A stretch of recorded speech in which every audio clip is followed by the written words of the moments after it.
rise.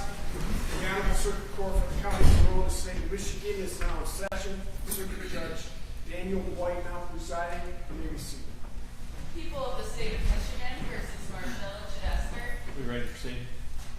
Yes, Your Honor. All right, bring in the jury. Judge, hang on. Sorry. Well, we talked about this in chambers already. We got to put this on the record, Judge.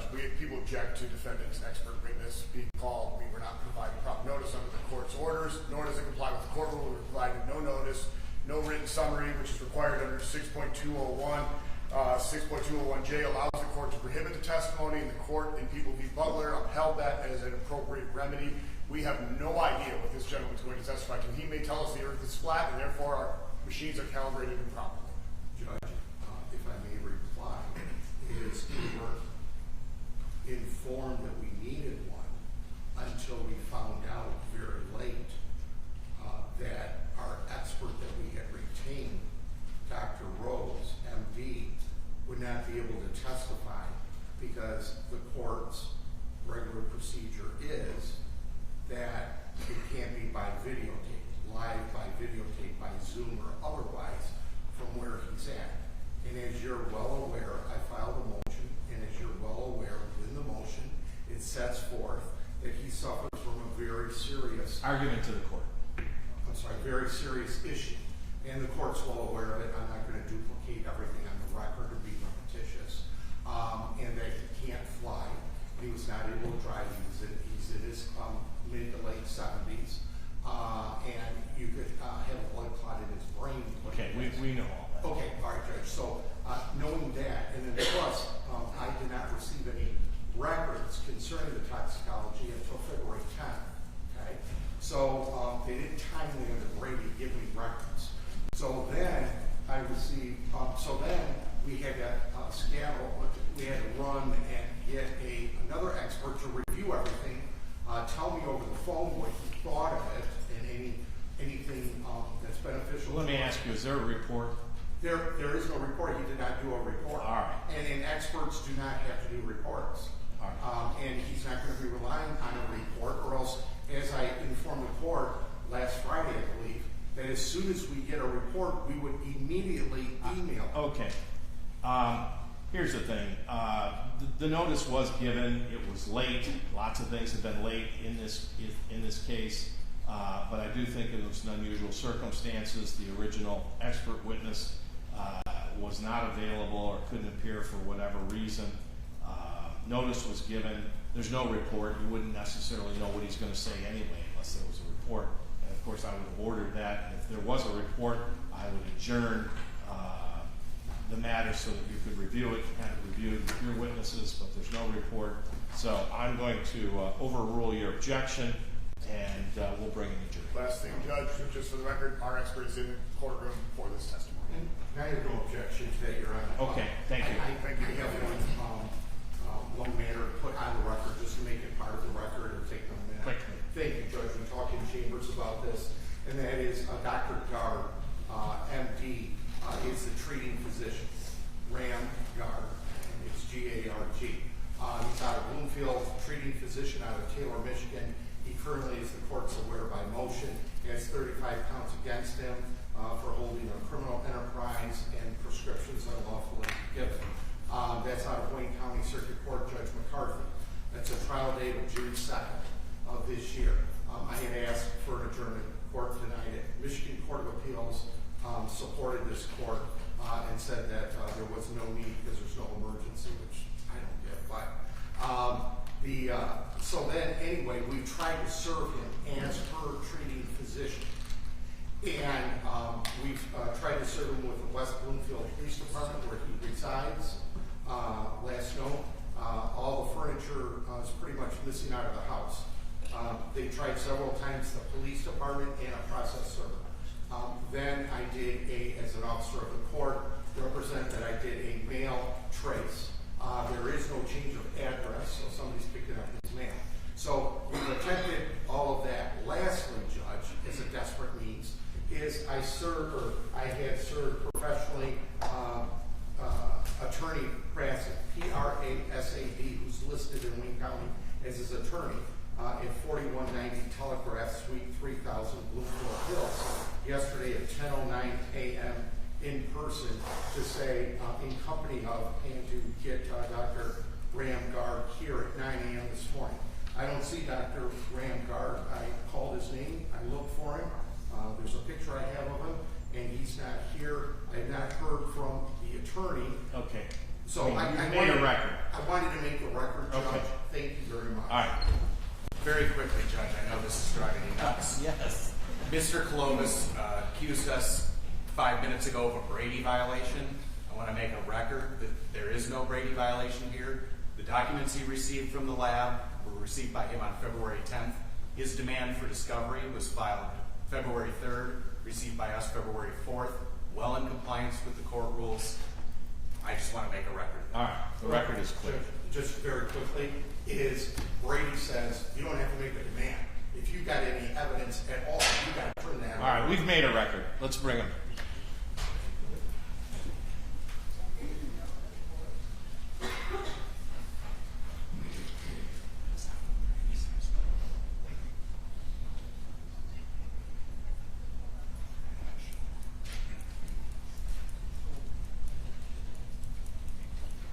May I approach the podium, Your Honor? Sure. Oh, Is your witness in the... he's in the back. Yes, he'll be here about that.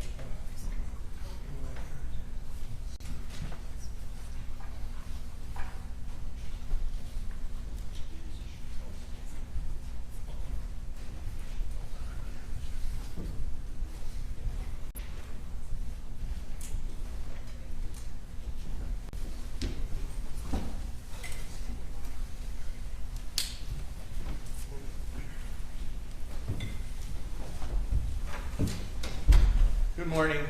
You may be seated. I know that you guys were all on time. We have not been on time. I apologize for that. Sometimes things are outside our control, but we're ready to go now. Your next witness, Mr. Close. Thank you, Your Honor.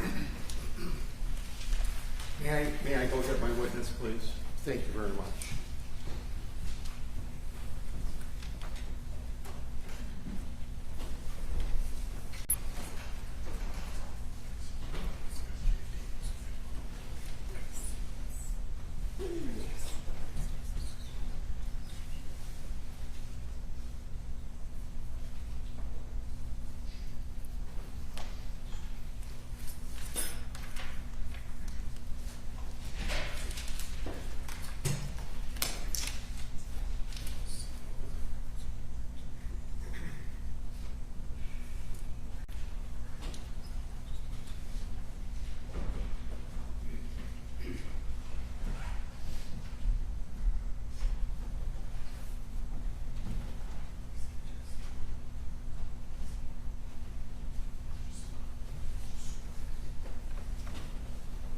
Sir, would you stand right here while you're sworn in? Do you solemnly swear or affirm that the testimony you're about to give in this matter before the court shall be the truth, the whole truth, and nothing but the truth, so help you God? Yes, I do. Sir. Why'd you stand? Make sure the chair doesn't move that. Okay. Would you state your name and spell your last name for us, please? First name Okori, O-K-O-R-I-E. Last name Okorocha, O-K-O-R-O-C-H-A. Thank you. Make sure this isn't off. Sir, how are you currently employed? I'm a forensic toxicologist. Okay. Can you give, by way of background to the jury, your education, formal education? I have a bachelor's degree in biology. I have a law degree. I have a master's of science in pharmaceutical sciences with a specialization in forensic science, and I have a second master's degree in forensic toxicology. And you currently, what does your job encompass currently? What do you do? The forensic toxicologist reviews the data produced by analytical instruments.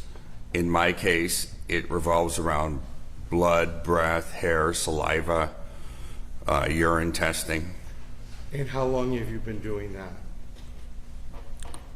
that? 18 years. And did you ever give expert testimony in a courtroom? Yes. Approximately how many times have you provided expert testimony?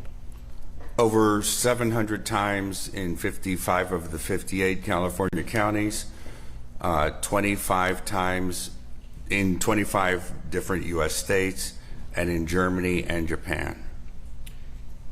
And were you qualified as an expert in those locations? Yes.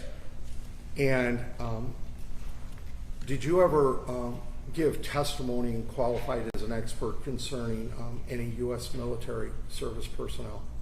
Yes, in Germany and Japan. And in what setting would have that been? Court martials. And what were the allegations? One of them was that the soldier was impaired while off duty, and his foot was taken off by a train. So in order to get his benefits, we needed to establish that he wasn't in fact impaired. The second one was the Navy one in Japan. That was a breath alcohol test. And were you qualified as an expert in those cases? Yes. Okay. Have you been qualified in blood testing in labs and hospitals to give testimony? Many times. In breath testing? Yes. In the breath testing involving alcohol? Correct. In chemical analysis of blood, have you been declared an expert in that area? Yes, correct. Approximately how many times as a chemical analysis of blood have you been qualified in a court as an expert? I would say over 400. When it concerns the issue of driving impairment, have you been qualified in courts on that issue? Yes, I have. And approximately how many times? Several hundred. Have you been qualified in federal court ever? Oh, yes. And drug use and effects, have you been qualified in that area in courts? Yes, prescription drugs, drugs of abuse, over-the-counter drugs, drug interactions. With regard to field sobriety tests and chemicals that may affect sobriety tests or dexterity tests, have you been qualified in that area that you've given testimony? Yes, and I have formal education in field sobriety tests. How long ago would have that been? 2014 or so. And do you do updates on that? Yes, I teach the You course. teach it? Yes. So you teach courses in forensic and related areas? Yes, and in field sobriety tests, blood testing, breath testing. In what setting do you teach? For the State Bar of California, I also teach for various criminal defense organizations. When you say the State Bar of California, would that be that people attend that are defense attorneys and prosecutors? And judges. And judges? Yes. And have you been declared an expert in forensic toxicology? Yes. And that's in different courts in the United States? Correct. And in Germany and Japan, correct? Correct. Okay. And general toxicology, you've been declared an expert, found to be an expert by a U.S. court? Yes. General toxicology is usually, it's 50 or so times. That's things that are contaminating the water or poisons and such. Hair testing you've done? Correct.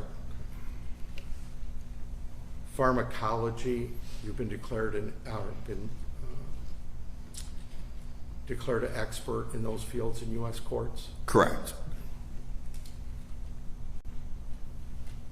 And the issue of impairment by drugs or alcohol, have you been declared a expert regarding toxicology of that?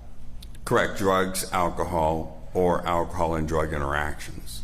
And you've given expert testimony in the case of Derek Rose? Yes, MBA. Who is that? Derek? I'm not a sports person. Who's Derek Rose? He was the former NBA MVP. And did you give ever any testimony as an expert in the George Floyd case?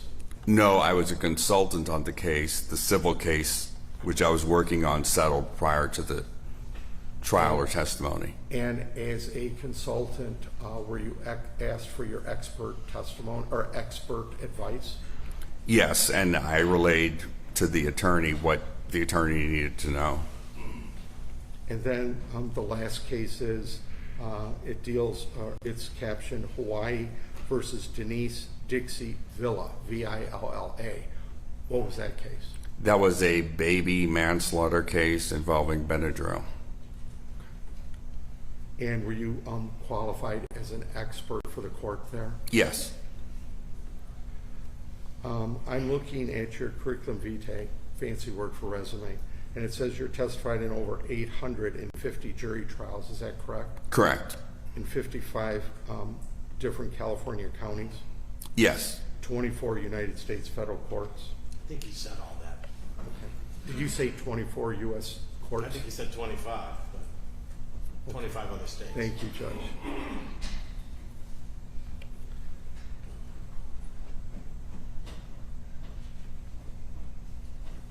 And you received a Master of Science in Pharmaceutical Science, specializing in forensic science from the University of Florida in 2012. Correct.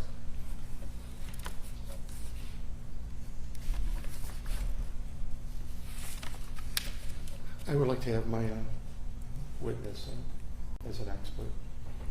Judge, can we bond here with you? Yes, you may. Thank you.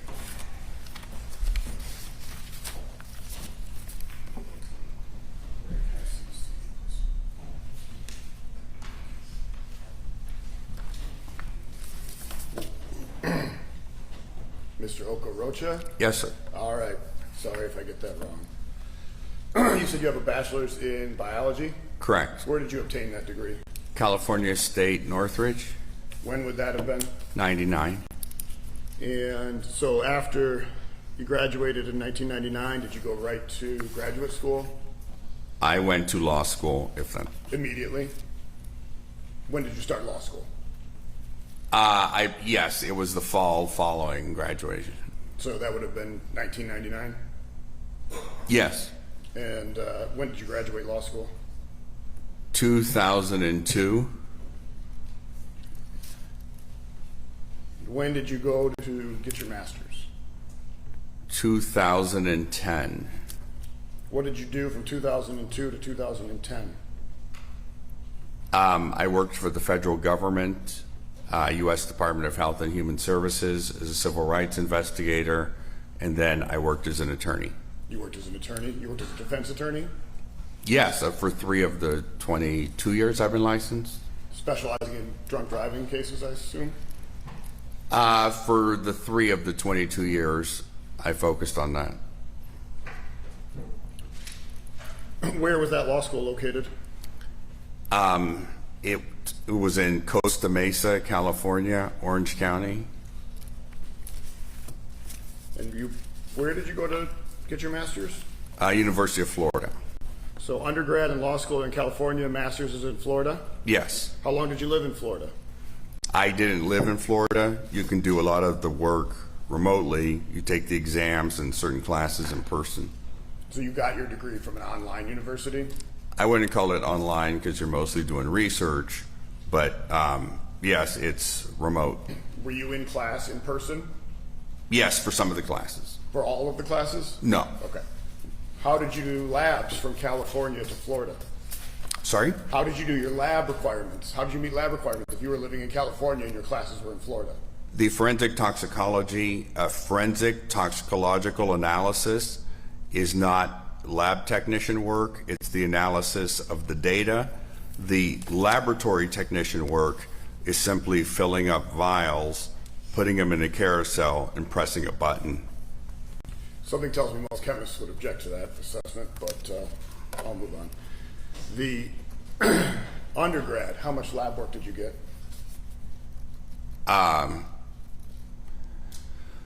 General chemistry, organic chemistry, physics, microbiology, plant biology. There's more. I'm just not. Do you work in a lab now? I work for a lab. I'm not a technician, so I don't fill up the vials, but I analyze the data for a laboratory. What lab do you work for? AK&A Labs. Is that, does that lab comply with the International Organization of Standards regulations? I'm not in charge of compliance. A lot of what I do is also reviewing things from other labs for our lab, but I don't know. Have you ever tested blood on a gas chromatograph? I've tested over 10,000 samples. When did you do this?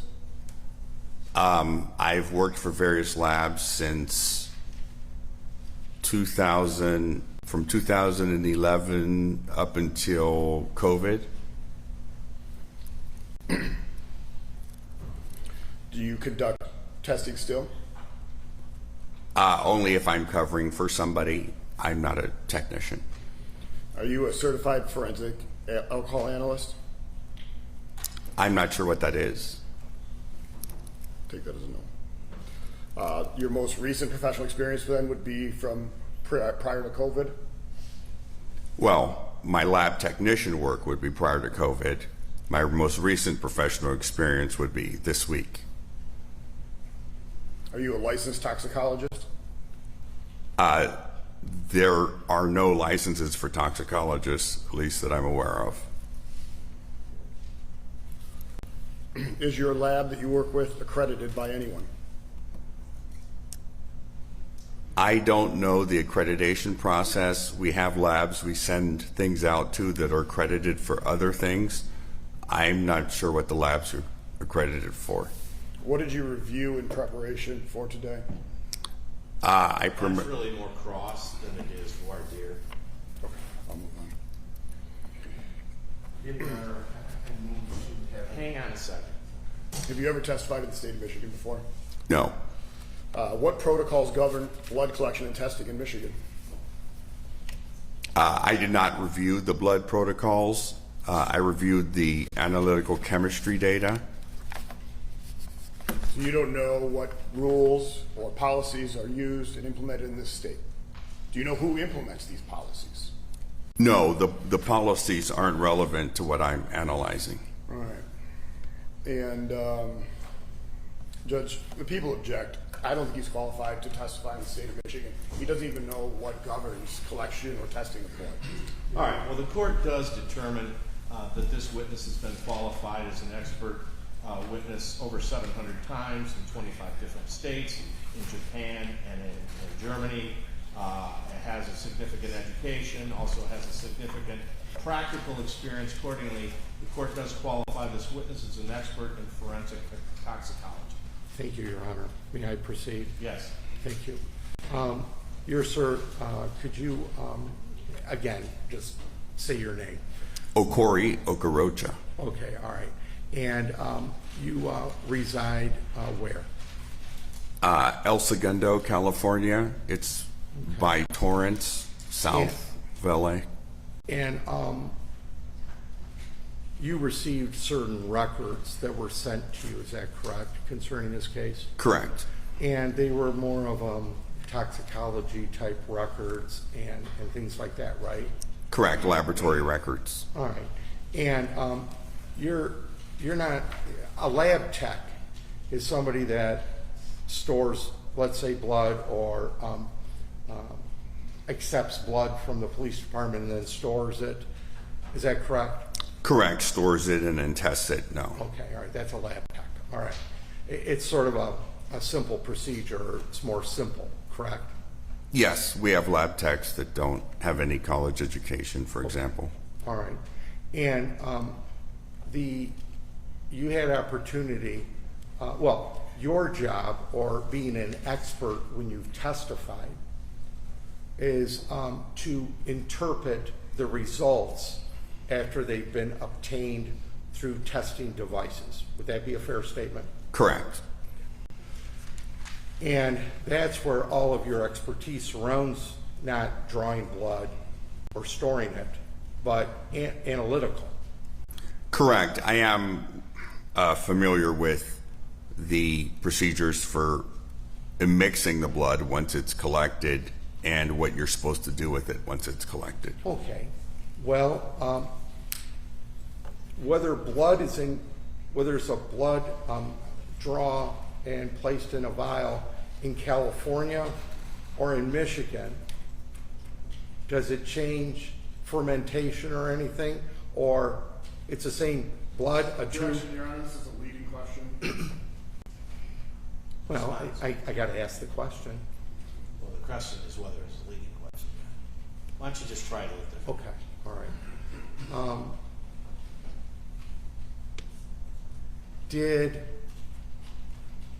When you give testimony,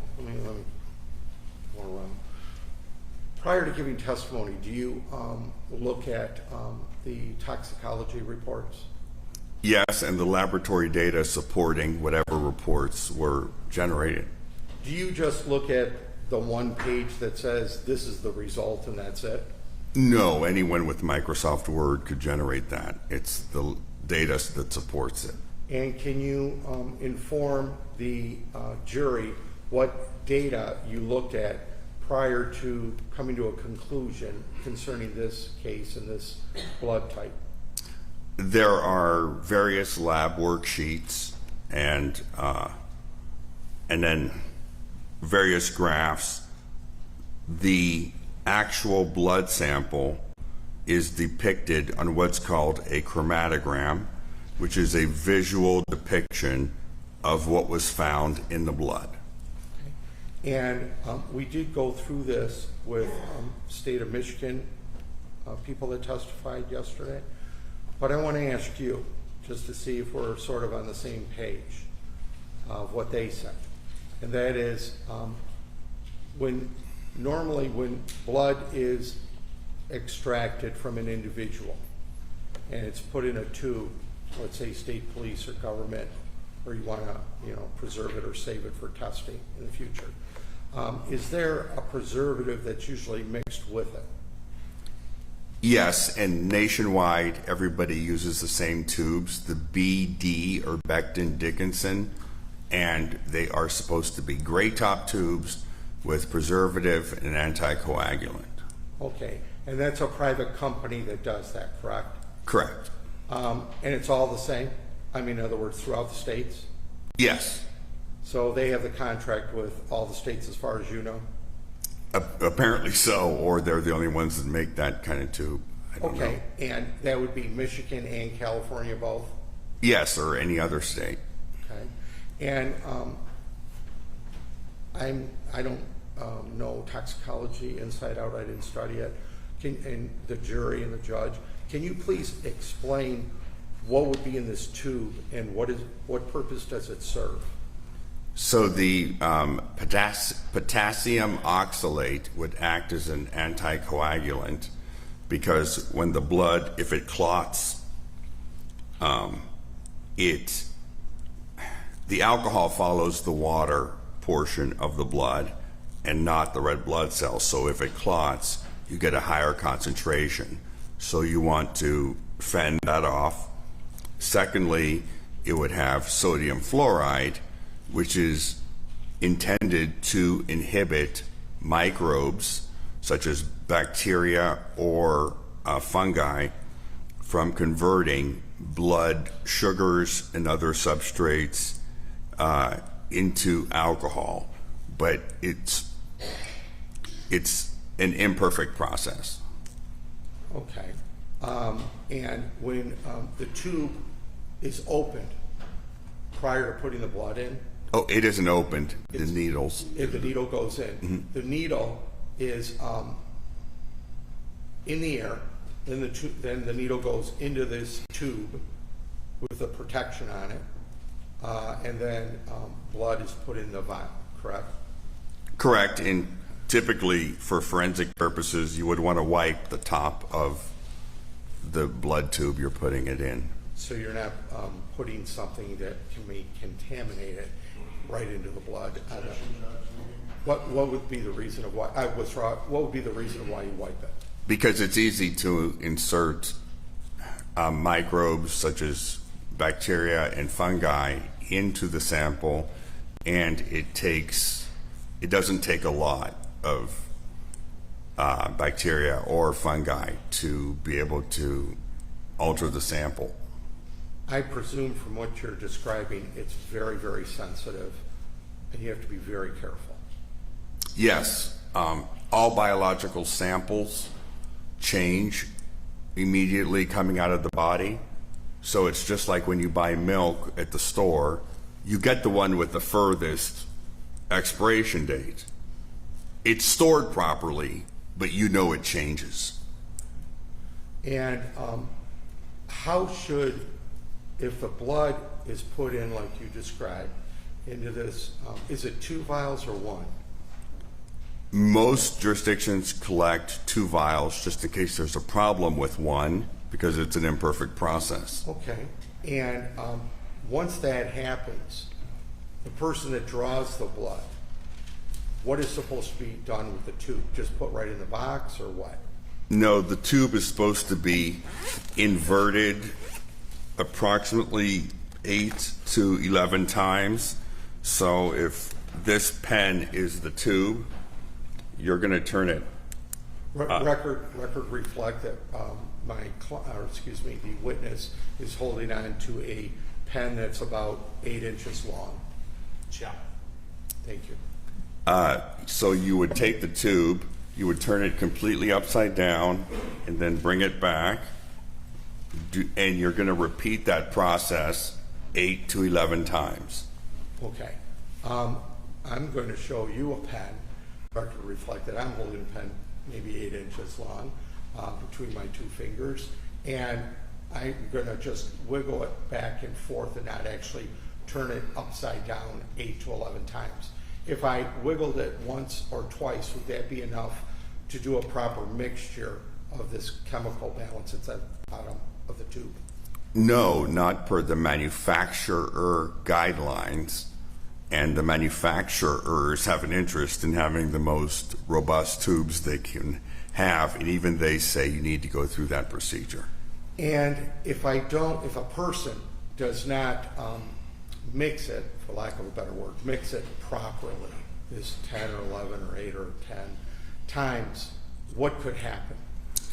The anticoagulant could not properly mix in the blood sample, and so you can have coagulation or the red blood cells clumping together, or if the preservative is not mixed all the way through, you can have fermentation, microbes converting sugar, blood glucose and other substrates into alcohol.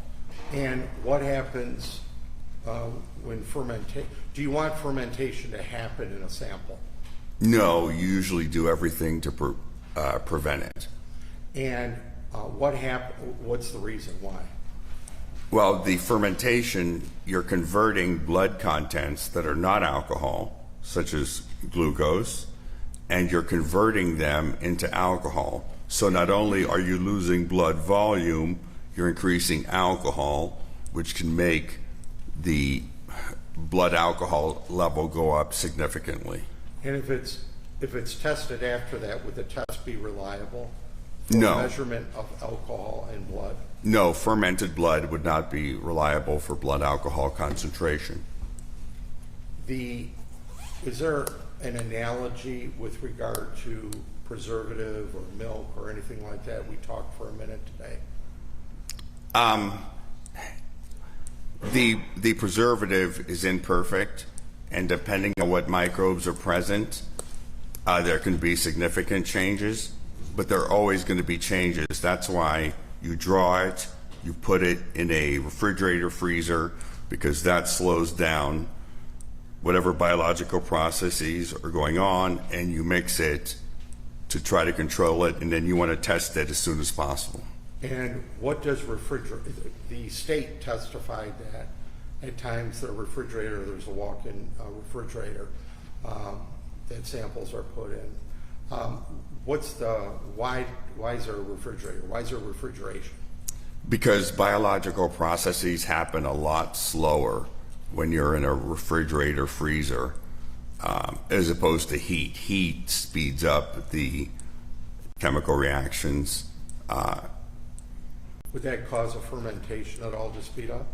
Yes, it would cause any And, biological process to speed up. and fermentation, what would that do to a sample, the accuracy of the blood alcohol level?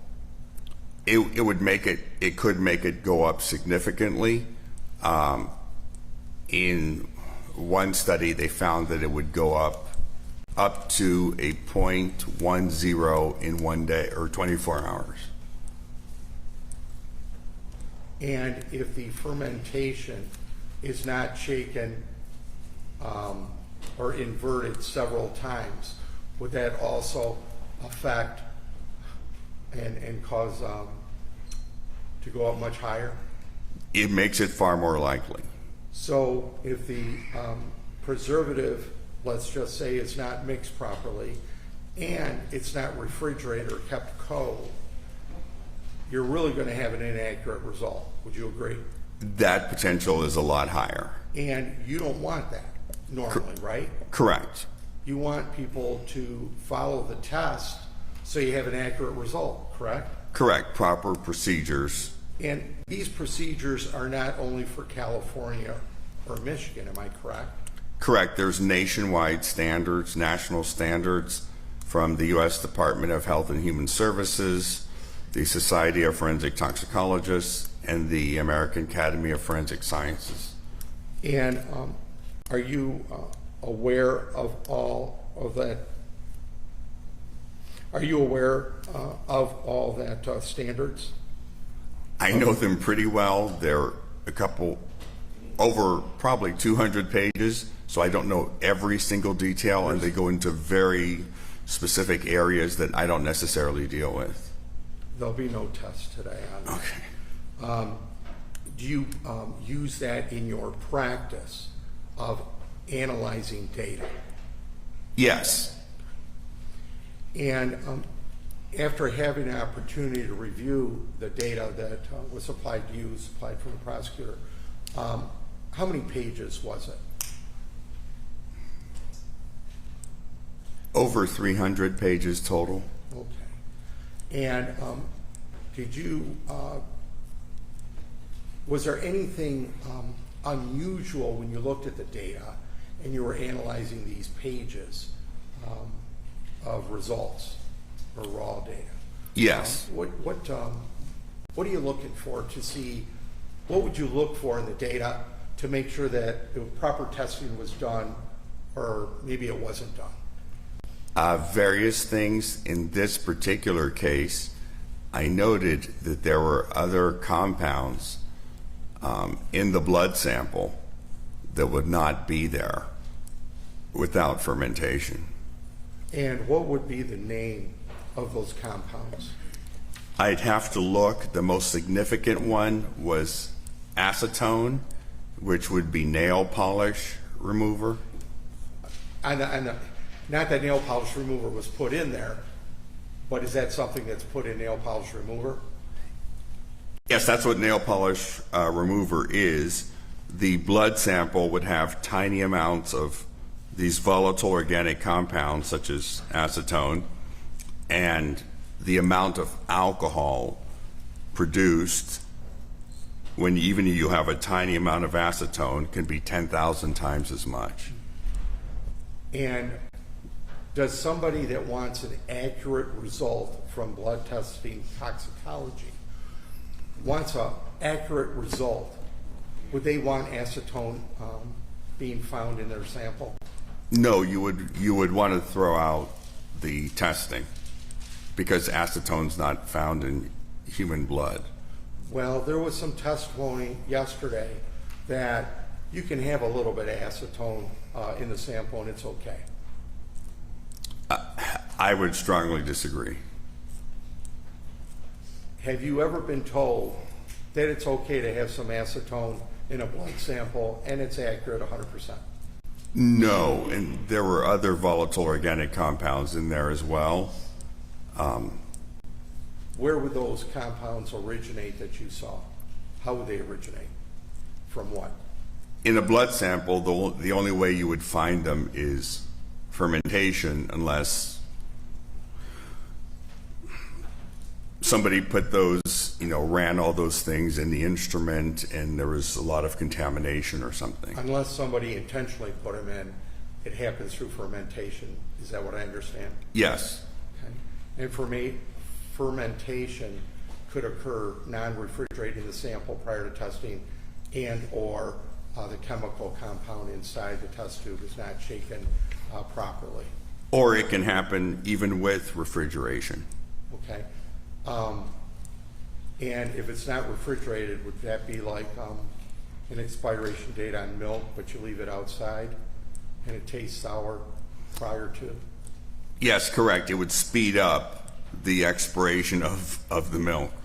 So even though the expiration says, April 1st, if you left it outside in the sun prior to, expiration doesn't matter what it says, right? Correct. All those biological processes happen a lot faster.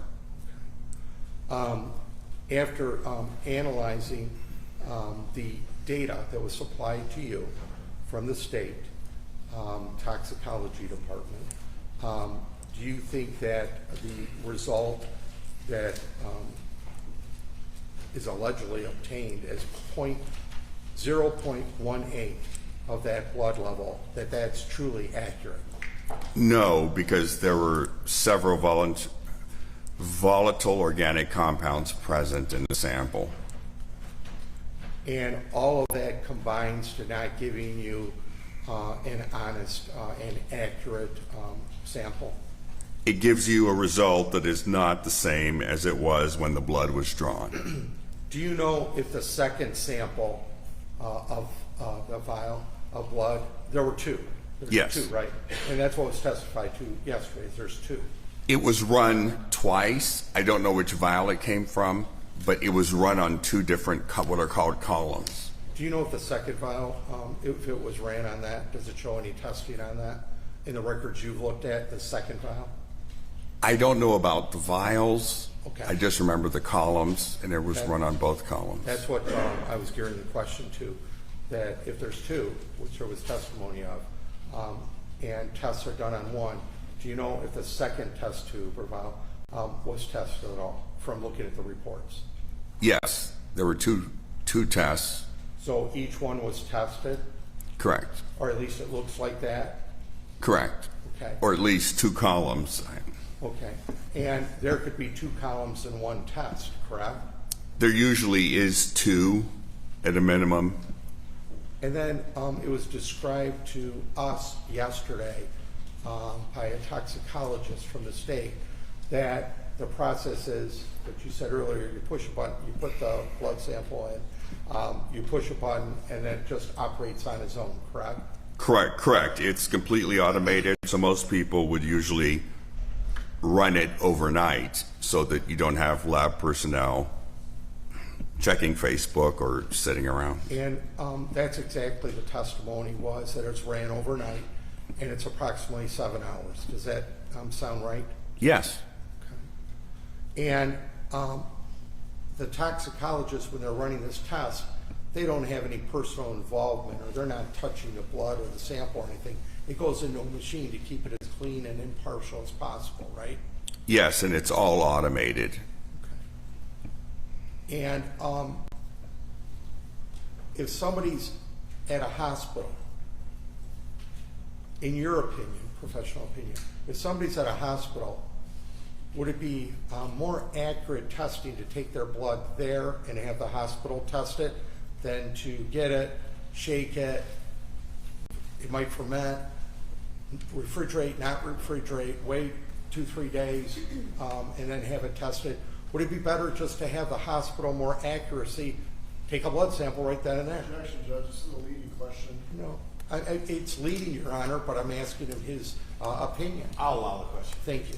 The hospitals have their own inaccuracies just because it's done very quickly. They can't wait 7 hours necessarily for, get test results back because the person could be. Right. So, but you wouldn't have the fermentation taking place, is that correct? Correct, and you always want to test it as soon as possible regardless of where you get it from.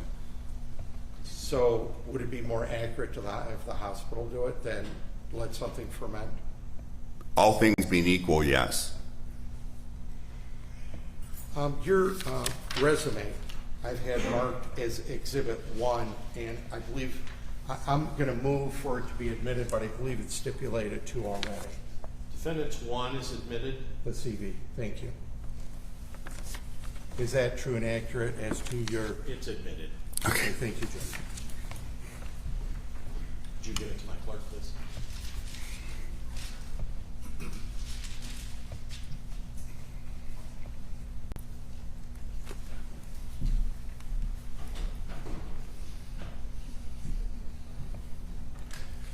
And after reviewing all, Yeah, I'm gonna, for the record, any defense exhibits should be letters. This is defendant's A is admitted. are you marking it, Judge? Would you like me to? I'm mark it? changing it. All right, thank you, Judge. Thanks. And in your professional opinion of all your years, of all your testing that you've done, of all the cases of, I don't know, 1,000 cases altogether, and all the forensics you've done, in your opinion, toxicology-wise, your professional opinion, are these with the acetone that developed a true and accurate result of the blood test? No, and there were also other volatile organic compounds. And if we put the chromatograms up, I can point out the issue. Okay. Do you have that at all in your laptop or anything like that? I have them electronically in my iPad.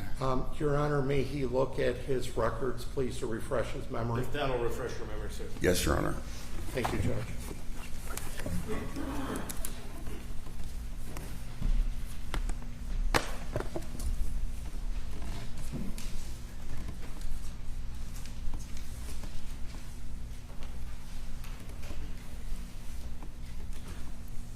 Please, sir, let me know when you're done. Okay. Please take your time to refresh your memory fully.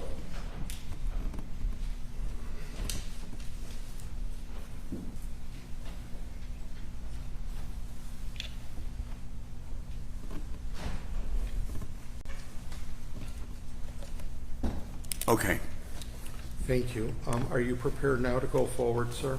Yes. Okay, what are other different compounds that shows in their testing?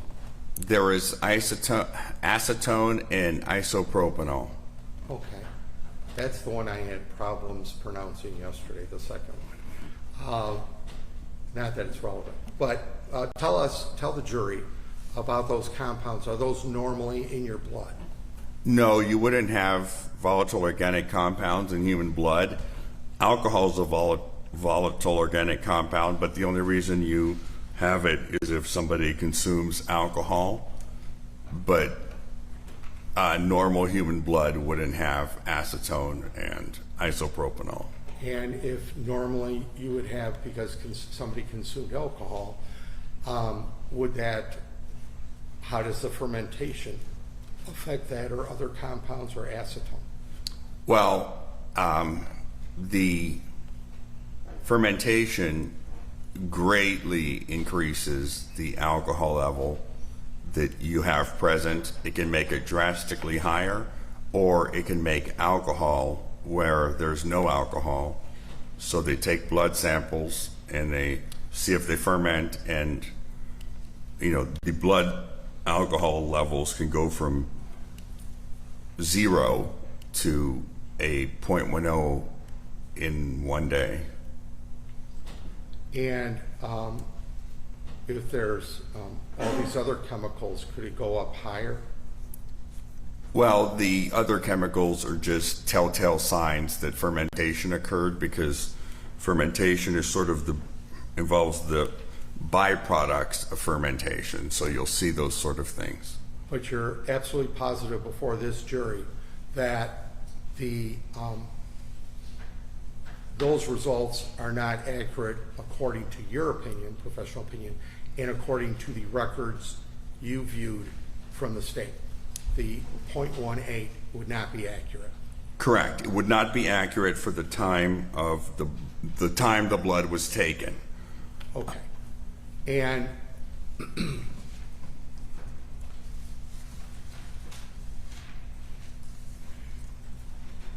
and there's no way of knowing what would be an accurate amount if these samples were polluted or fermented.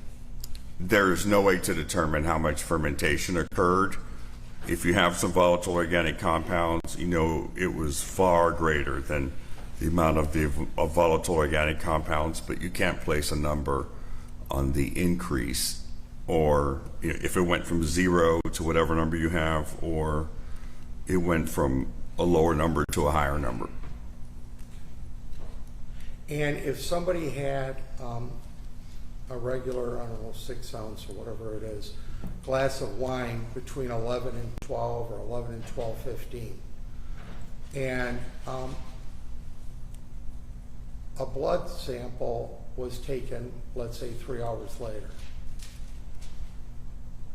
or 6 hours later,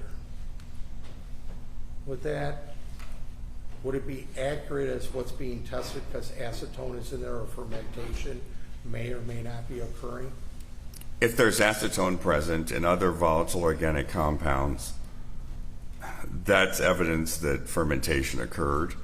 And it's just not good. You said, like, I don't know, drinking nail polish or heavy nail polish. Correct. Nail polish remover. Nail polish remover. And it's very, very strong. Am I correct? Alcohol base.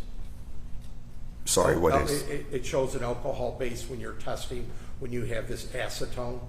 Correct. There's a significant amount of 10,000 times as much alcohol created as the acetone.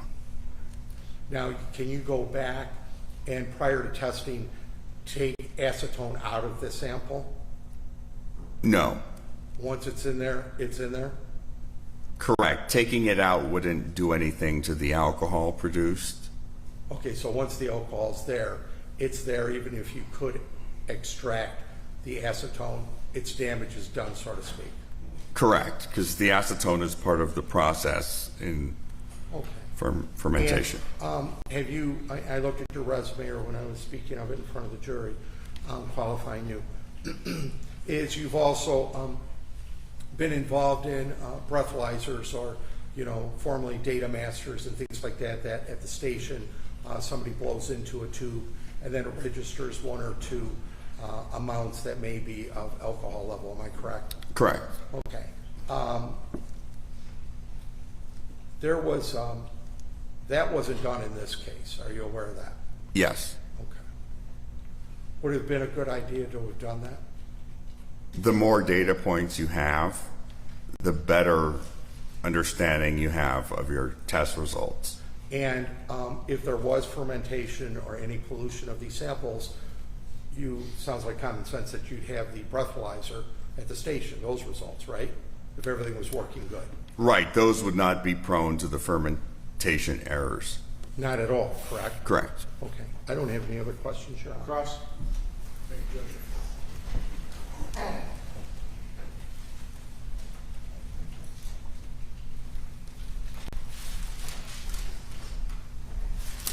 Mr. Okarocha, does acetone ever occur naturally in the human body? If it does, I'm unaware of it, and the body has to get rid of it very quickly because it's toxic. At what level is it toxic? I don't know offhand. It would vary for each person. You said you reviewed the lab reports and the data points from the GC. Yes. What else did you review in preparation for today? There were various laboratory documents such as worksheets and chromatograms indicating the acetone. There were controls, calibrators, calibration curves, reference samples. Did you review the police reports? I received them, I think. I don't think I reviewed them. I was only working on the toxicology part. Did you review the body camera footage of the blood draw? No. You cited a study where the blood alcohol level went up 0.10 in 24 hours. What study is that? It was by Bloom, B-L-U-M-E, and Lakatua, L-A-K-A-T-U-A. Did you bring that with you today? I have it electronically. You have it electronically. Can you provide a copy to us? Electronically. Okay. What other publications have you relied on in preparing for your testimony today? I guess the Becton Dickinson manufacturer guidelines, but the things I'm talking about are they're sort of common knowledge. There wouldn't be an authority on them. This practice is accepted not only in the state of Michigan, the way the blood is drawn, the way it is transported, but throughout the country. You testified, correct? There are national standards. So, but the gray tops are standard throughout the country. Everybody uses them. Correct. Okay. And the testing is standardized throughout the country. It's done the same way here as it is in California. No, not always. Here we are using a dual column instrument. The modern, more reliable instrument would be a GCMS, as in mass spectrometry. What states employ GCMS? Several counties in California. GCMS for alcohol is not as common as it is for drugs. I'm not sure offhand. Are you familiar with the Michigan police guidelines for how many times the blood is supposed to be inverted in the tubes? No. No. What is, you stated that estrogen does not occur naturally in the blood. What do you base that opinion on?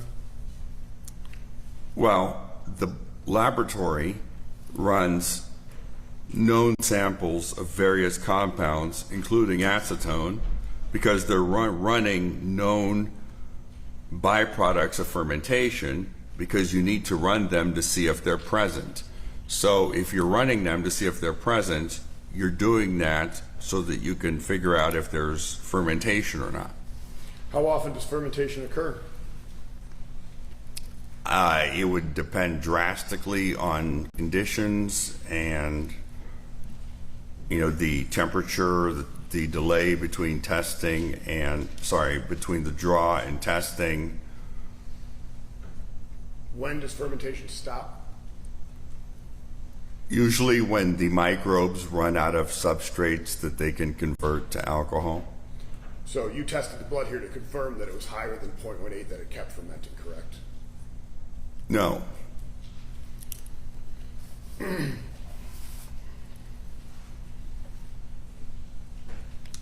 You stated that you don't believe at the time of the draw her blood alcohol was a 0.18. What do you believe it was? We can't determine the amount of error associated with fermentation based on the byproducts. Was her blood alcohol higher than a 0.18?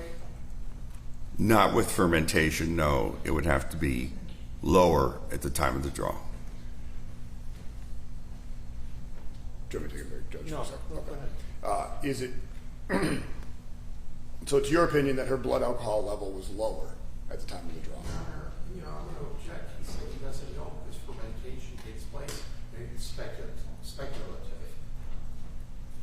What was her blood alcohol level? First of all, it's presumed something that it makes no no sense. You can't speculate if there's fermentation.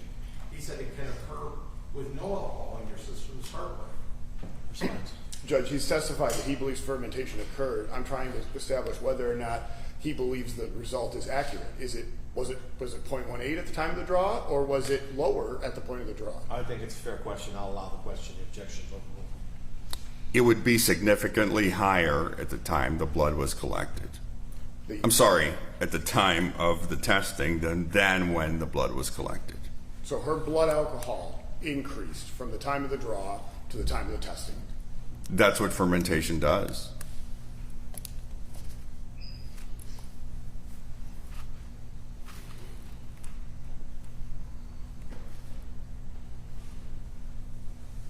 And what causes this rising alcohol to occur again? The microbes, bacteria, and fungi. Often it is a microbe called Candida albicans, which the preservative does not slow down. And the thing that's called a preservative can actually speed up fermentation with Candida albicans. Does the Michigan State Police procedure require refrigeration of collected samples? I saw something about refrigeration. I don't recall it well enough to give an answer. Do you know how much defendant had to drink on that day? I read something. Your Honor, I didn't hear the question. Repeat the question, please. Do you know how much the defendant had to drink on the day in question? No, I wasn't there. I read something in the report. It might have been 1 or 2 glasses of wine. But you weren't present? No. No. So you don't have any idea if she had 1 glass of wine or 40 glasses of wine, correct? Well, with the testing, I wouldn't say 40, but I don't know how much she So had. with the testing, how much do you think she had then? Objection, Your Honor. He said the testing fermentation took place. You can't guess and be speculative. What do you think she had? What do you think I had this one?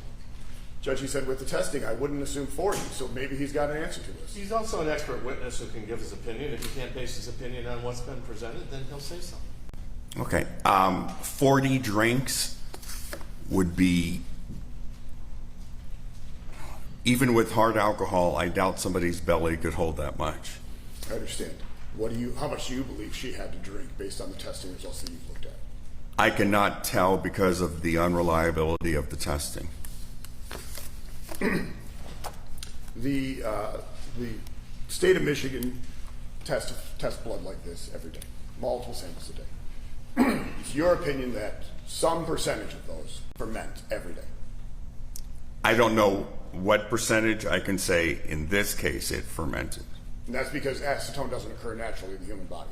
Neither does isopropanol. 1 second, please.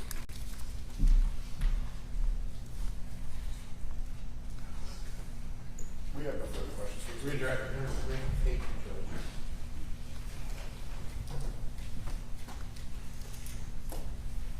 Judge. The whole purpose of the testing and toxicology in the blood testing is for accuracy, correct?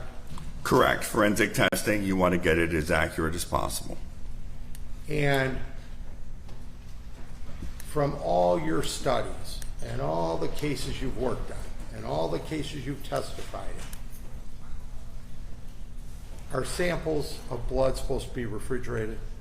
They're supposed to immediately be put in a refrigerator freezer per the national standards and tested as soon as possible. And the national standards go with the uniform testing kit, right? That applies. The uniform testing kit that company has a monopoly on. Yes, the tubes. And because somebody violates that, or a county violates that, that doesn't make it right. Is that correct? There's national standards. Correct. All right.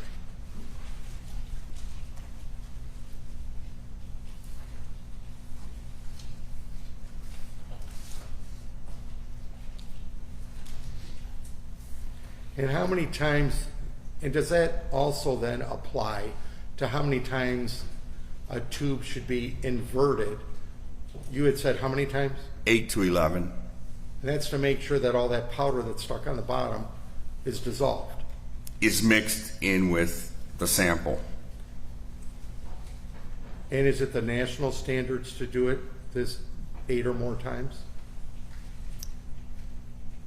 I don't know if the national standard states the amount of times or to follow the manufacturer guidelines. I don't remember that specifically. And what's the manufacturer guidelines? The 8 to 11 times. And do it less than that, you may not have accurate results. Yes, per the manufacturer. And that's because fermentation could take place.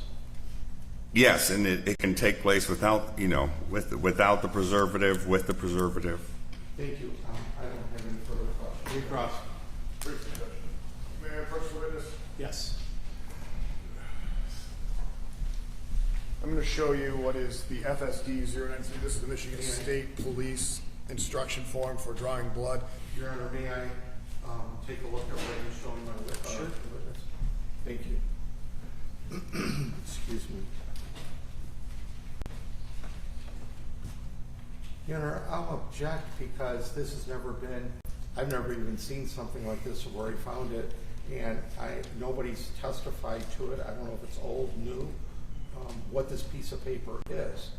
So, Judge, we've used it in the trial already. Yes, and there's been testimony regarding it already. I was going to ask you if it's an exhibit because We have not admitted it as an exhibit, but perhaps we will, Judge. Yeah. All right. The objection's overruled.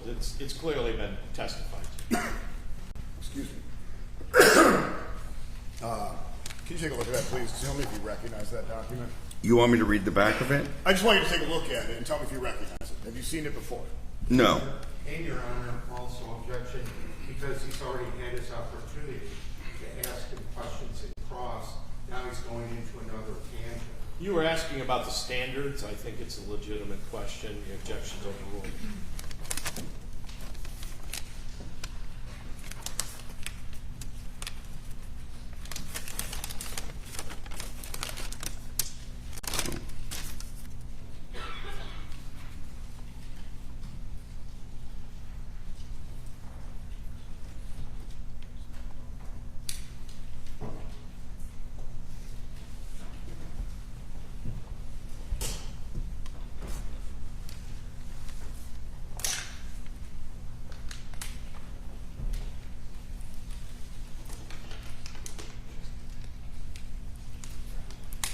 Okay.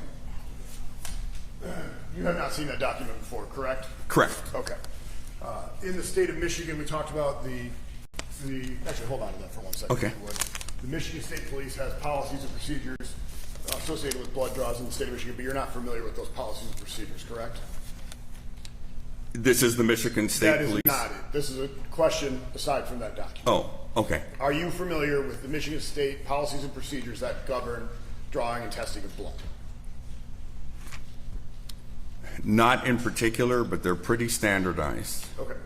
The state of Michigan, through the Michigan State Police, creates blood draw kits. We've used it in court already. This is the kit. And every kit is that form. Can you tell me what number 3 on the back of that form says, please?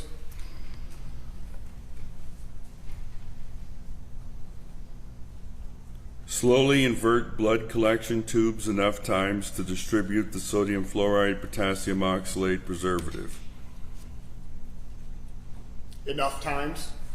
Is that what it says, or does it say 8 to 11 times? Says enough times. Okay. It's your opinion that the Michigan State Police policy and procedure is wrong. No, I'm saying the manufacturer tells you what enough times is. Judge, the people are going to move for admission of People's Proposed Exhibit 39. That is the FSD 093 form that has been referenced a number of times throughout the case. Response. Your Honor, I'll stipulate to that. I don't agree that that's proper, but I'll stipulate to that exhibit that it doesn't meet the national standards, according to my client. People's 39 is admitted.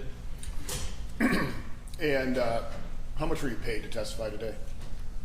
I was paid a retainer of $5,000, and then I had expenses. And what were those? Approximately $1,200 total. So all told, about $6,200? No, I didn't get anything other than the $5,000 retainer. No further questions. Redirect. Thank you, Judge. Just give a couple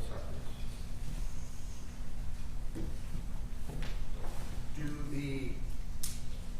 That piece of paper that shows you, is that from the national, or excuse me, is that from the manufacturer of,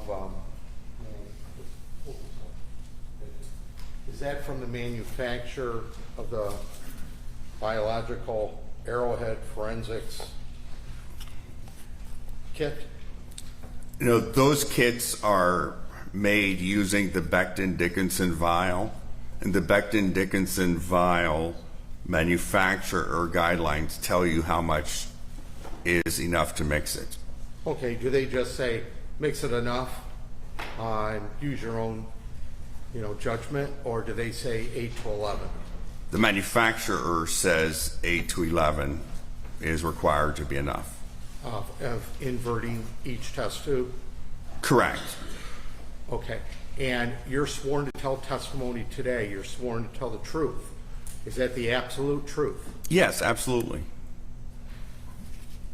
I don't have any other questions. Any follow-up on this? No, Your Honor. May this witness be excused. Yes, Your Honor. Yes, Judge. All right, thank you. You may step down. Okay, thank you. Next witness, Mr. Clovis. Your Honor, may we approach this for a moment? Appreciate it. Thank you.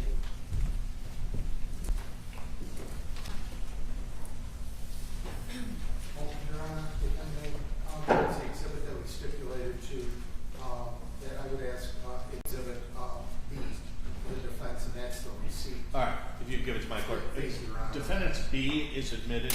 That's a receipt from Verna. Yeah, I know. Oh, well, the jury. Thank you.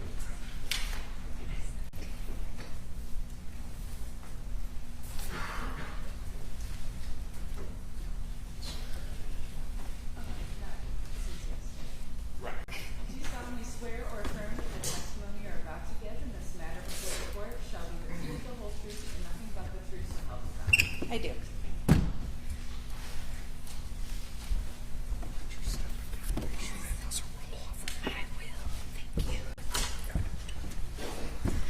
If you would state your name and spell your last name again, please.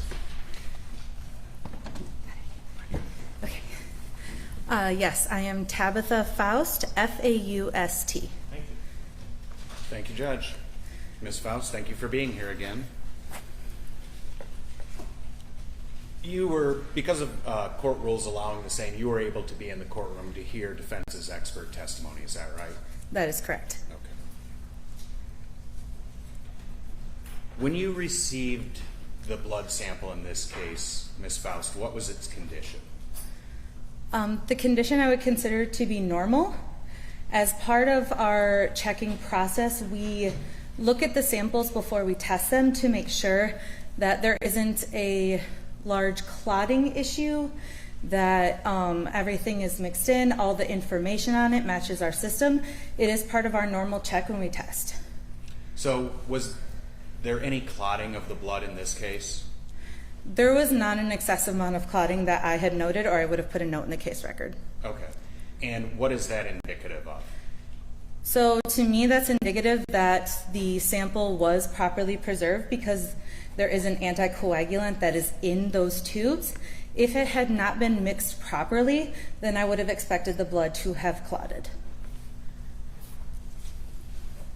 In your role as a forensic toxicologist, do you have any involvement or any opinion regarding inversion of the tubes to distribute the preservative? I don't know if I have a lot of opinion on it. I know that as part of our practice, we do actually rock the samples before we test them as well to make sure we get a well-mixed sample for testing.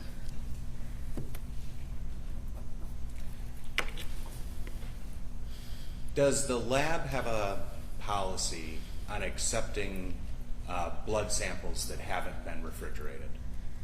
Our policy is that we accept any samples that have been delivered to us.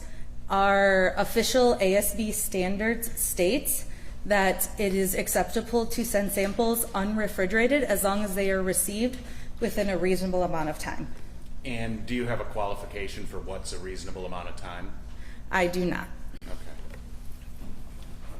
How long between collection and testing was the blood in this case? In this case, I pipetted this sample less than 48 hours after it was collected. Okay. In your opinion, would that be a reasonable time? That is extremely fast for blood alcohol sampling.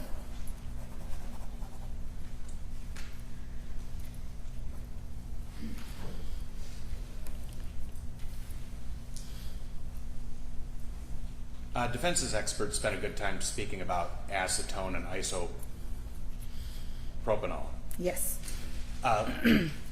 As to did you locate any isopropanol in this sample? No, I did not. The instrument picked up, there was a peak shape in the window, but it didn't even integrate it because it was so low, it couldn't really differentiate it from background noise. If you could explain peak shape in the window that the instrument didn't really integrate. So whenever you run a sample on a GC, there will be it's not a completely flat baseline. There are peaks, so like mountain shaped, and in the isopropanol window, so that time frame, there was a small blip that kind of looked peak shaped, but it was so small that it was considered insignificant by the instrument and myself as the reviewer of the data. And I think you described the acetone that occurred in the sample as insignificant as well, is that right? Yes, it was slightly larger in that the peak actually met some of the quality criteria for what we call a peak, but it was still extremely small, which is why it was not reportable, and it was only integrated on 3 of the 4 results. And the isopropanol was even smaller than that? Yes, it was completely insignificant.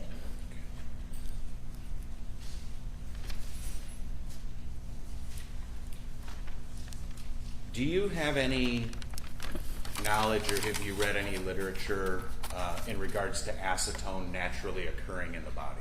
Yes, I have. And what is that? So acetone can naturally occur in the body for many reasons.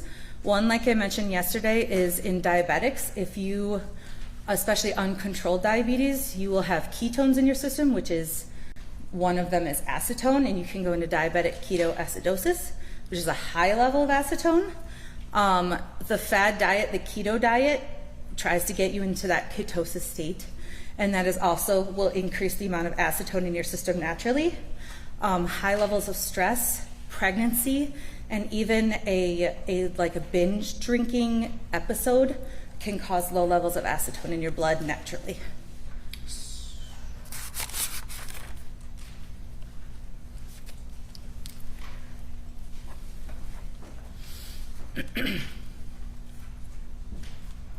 This level of acetone, would that be in line with the studies you've reviewed? Yes, it would. You heard defense's expert testify to a study that he was familiar with where a blood sample that started out with no alcohol was allowed to ferment and reached 0.10 within 24 hours. Did you hear that testimony? Yes, I did. Did you hear him cite the name of that study? It sounded like it was by the author of Bloom, but I'm not familiar with that study. Okay. You've never heard of that in your trainings or in your profession? Not that particular study. I have other studies on fermentation I've read, but not that particular one. How many studies on fermentation have you read? A great number of them. One in particular that we refer to a lot, they were attempting to create fermentation in a tube, and the highest amount of ethanol they were able to produce was as 0.071, but that was after 5 days of not being refrigerated. What could cause fermentation in a tube? So fermentation is caused by different kinds of microbes can cause it, but that is why the manufacturer of our tubes puts in that preservative to destroy any microbes to prevent fermentation. Okay. If you received a tube that had experienced fermentation, would it be different from a typical tube? So most fermentation processes produce a gas. And so when I go to open, to pipette the sample, I have to take the stopper off the tube. And that buildup of gases, I would be able to hear it and sometimes even see it, because the blood could, in rare cases, actually shoot out of the tube because it's under pressure from the fermentation process.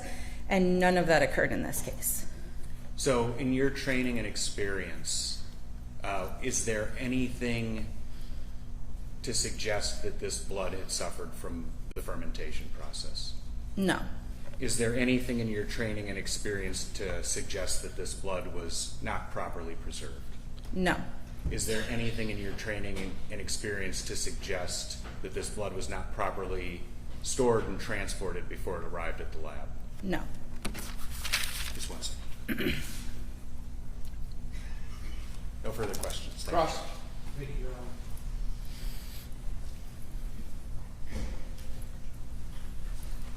Showing the prosecutor the perspective of the exhibit.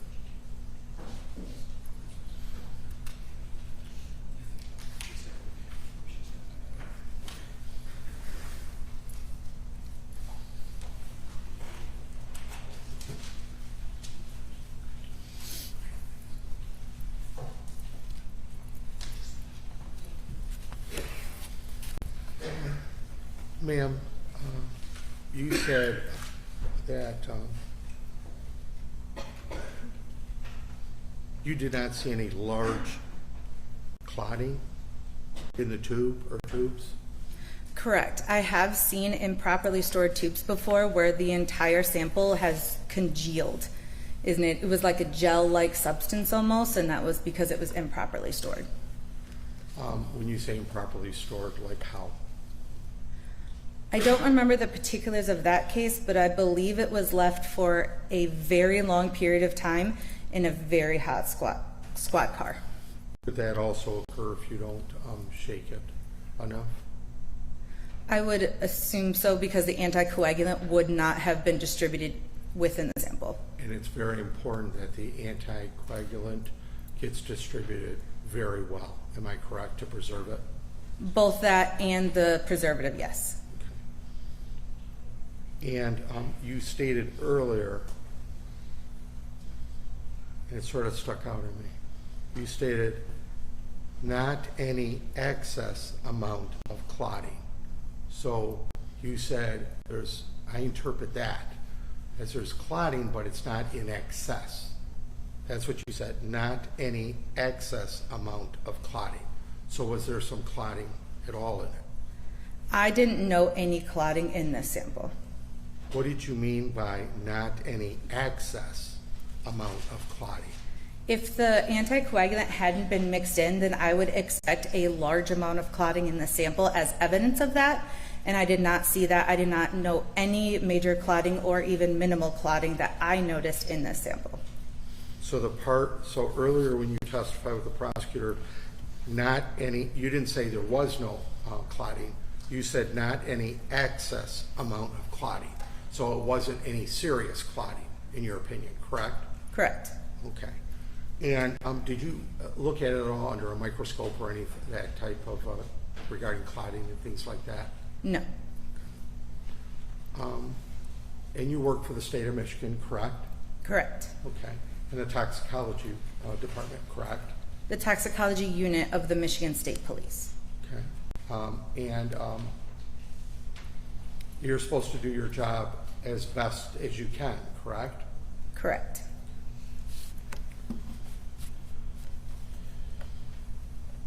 And acetone, you said it's okay if you have some acetone in your blood? Yes, a small amount of acetone is perfectly acceptable and normal. So acetone is used as a solvent, correct? Pure acetone is, yes. And it's okay to have a little bit of that in your system, you're saying? Yes. And you've got studies with you today that says you can have some acetone in your blood? I have a study with me today that says acetone is naturally occurring in the body, yes. It naturally occurs. And it says what level that you can just have it and you're healthy? It does not, I don't believe it quotes a certain level, but the level that I found in this sample was extremely low. Okay, and that can occur also if somebody's pregnant, right? As I stated before, pregnant, high levels of stress, diabetic episodes, any of that thing can raise the amount of acetone in your blood. Did you know my client was not pregnant on April 20th, 24? I do not know your client. Okay. Would you agree that fermentation is not good in a blood sample, no matter how much, to get a true and accurate reading? Would you agree with that? Yes.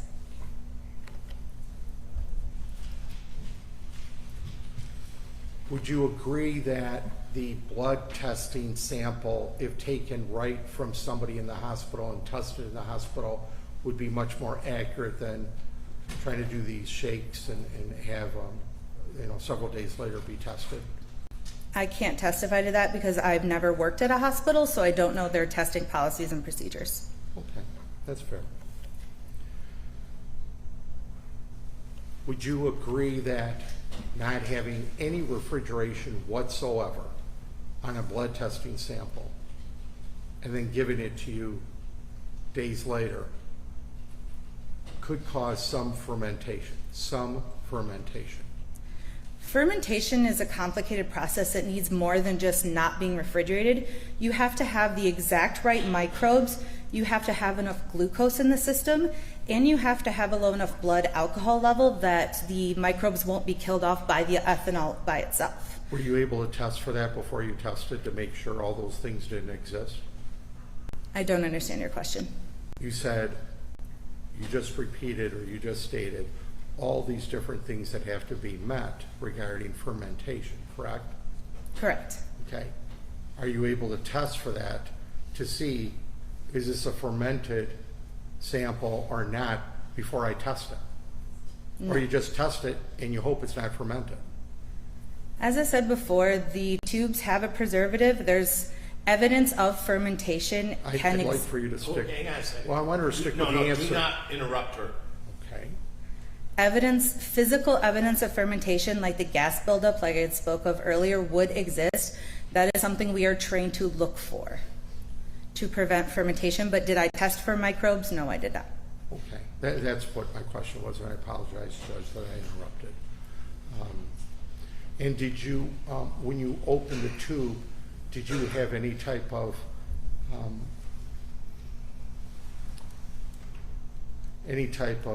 instrument that would measure any gases that are emitted as soon as you open it? No, I do not. And let me hand you something. Ma'am, and I just talked to the prosecutor, and I believe he doesn't object to this communication log report, which would be Defendant's Exhibit C. And I'm going to show you it and see if you recognize it. I believe it may have been printed from your workings. And please take your time. And I understand it's not the full report of all the testing that was done, but I'd look for you to look at this proposed exhibit or exhibit that shows the different graphs that we talked about or you talked about. Does that look accurate? Yes, these look like the chromatograms. Thank you.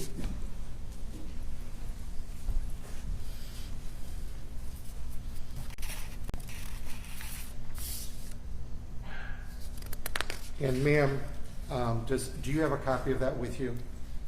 Or is it easier for you to just look at mine? I think today it would be easier to look at yours. All right, thank you for Oh, being no, I found them. Never mind. Great, thank you.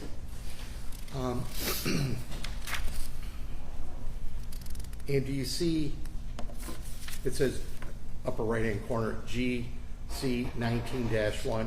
It's really the second page after this page. Yes. All right, thank you. And it shows the acetone figure under the FID1. What's FID1 mean? So that is our flame ion detector number 1. Okay. And then FID2 I presume is your second one you have. Yes, that is the All second right, one. I'm learning. All right, thanks. And then you have a graph on the third page, second page, that shows acetone number 2 in the FID 2. Is that correct? Yes. Okay. All right. Thank you. And it shows that peak going up, correct? Yes, the integrated acetone peak. Thank you. And then you have GC 19-2, that page. I'm going to ask you to flip over that. And then we have on the upper right-hand corner, it says Allergen Technologies. And it says page 2 of 2 at the bottom. Do you see that one? Yes. All right, thank you. And you see acetone and a graph going up. Is that correct? Yes, under FID 1. Okay. And then under number 2, you show a graph going up. Is that correct? Correct, an integrated peak. Okay, thank you. And that's all acetone, right? Yes. Okay. Then formally, I would ask to admit defendant's Exhibit C. People don't object as long as we publish to the jury. That's only a partial part of the report. For the purpose of Defendant C is what the people don't object. Is it marked? It's marked, Your Honor, and I also put that on the record. You just need the staple. Okay. All right, thanks. I don't have any other questions of this witness. Thank you, ma'am. Any redirect?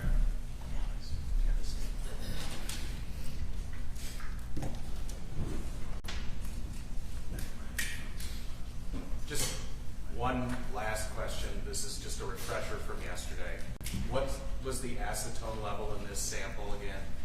So the acetone level in 3 of the 4 detectors was 0.002. What per? It'd be grams per deciliter. Okay. And in your training and experience, is that indicative of anything as it pertains to the alcohol test? The ethanol test, I should say. No, for us that is so small that we don't even report it. Nothing further, Judge. Your Honor, just one question. Ma'am? Yeah. Thank you. And you decide that it's so small that you don't report it, correct? So we have a calibration curve, and that is how we accurately. If I may, it's a yes or no answer. I don't think it's a yes or no answer, so let her answer the question. So we have a calibration curve for any compound that we can quantify and report, and our acetone calibration curve starts at a 0.01, so that is the level at which we start reporting it. And are you aware of hospitals that they start at different levels? Are you aware? Yes or no? Hospitals test for different reasons, so I assume their levels would be different than forensic testing. Thank you. No other questions? Anything else? No, thank you. May this witness be excused. She may. Thank you very much. Any other rebuttal witnesses? Yes, Judge. People call Anthony Cathawa.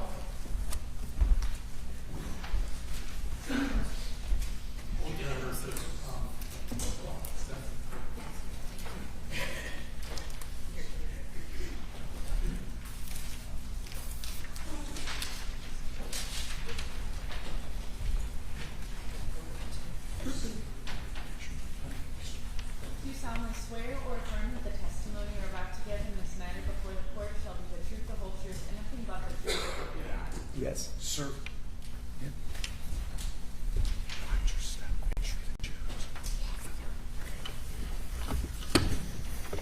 If you would state your name and spell your last name, please. My name's Anthony Cathawa, Kathawa. Thank you, Judge. Good morning, Mr. Cathawa. Good morning. Are you employed? Yes, I am. How so? I work at Fermi 3 Party Store, and we're in Newport, Michigan. In Newport, Michigan? Yes, sir. And you said party store. You sell alcoholic beverages? Yes, we do. still? Okay. Were you employed in that role on April 20th of 2024? Yes, I was. And were you working that day? Yes, I was. What time did you go into work? I'd like to have a sidebar, please. It's very important.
I continue, Judge? Yes, you may. All right. I kind of lost my place there, so I'm just going to start over. You work at Fermi 3. Yes, I do. You were working there on April 20th. Yes, I 2024. was. Okay. What time did you get to work on that day?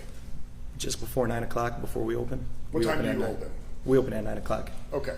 And did you make a sale on the day that brings you here today? Yes, I did. Do you remember what that was? Yes, I do. Do you remember who you sold it to? Yes, I do. Okay. And do you keep records of the sales at your store? We have a POS system. Our receipts are saved in the POS system. Okay. POS, for those of us that aren't in the industry, is that point of sale? Yes, it is. All right. That's your cash register, right? It is our cash register. Okay. And so are you able to sort of replicate receipts from any transaction? By replicate, do you mean reprint? Sure. Yes, we could Okay. reprint a receipt that has gone through already. Do you have access to that system? We do have access to it, yes. Okay, and you can go in and find a sale from April 20th of 2024 and reprint the receipt? We should be able to. Okay. Do you know if you did that on that with regard to that sale? Yes, I did. Okay. I'm going to show you what is marked as People's Proposed Exhibit 36. I don't object, Your Honor, if he's going to have it. All right, People's 36 is admitted. Thank you, Judge. Can you put that on the screen, please? Mr. Cathala, do you recognize that document? Yes, I do. Okay. And can you tell me what that is? It is a receipt of the transaction made that day. Can you read the date, please? Yep. 04/20/2024, April 4th, 2024. And what time was this transaction made? 9:01. So 1 minute after you opened? Yes, sir. All right. And what is on that receipt? It is a 4-pack of Sutter Home Pinot Grigio wine and Sovereign Cabernet, a bottle of wine. When you say a 4-pack of Pinot Grigio, just a few questions about that. What is Pinot Grigio? I mean, I know it's a wine. Is it a red wine, a white wine? It is I would say a white wine. It's clear in color. Clear in color, okay. Yes, sir. A 4-pack is, what size approximately would those bottles be? Honestly, so it's 187 ml. It's a really small bottle of wine. It's like Sort of like what you would get on an airplane? Yeah, you could say that. Okay. It's equivalent to about 1 glass of wine each? I am actually not sure about that. That's fair. And then the bottle of Cabernet, that was a more traditional size bottle? Yes, it was a regular standard bottle. I think it's 750 ml. And is Cabernet a red wine or a white wine? It is a red wine. Thank you. I don't have any further questions for this witness, Judge. Cross? Yes, Your Honor. Oh, go ahead. Sir, go ahead.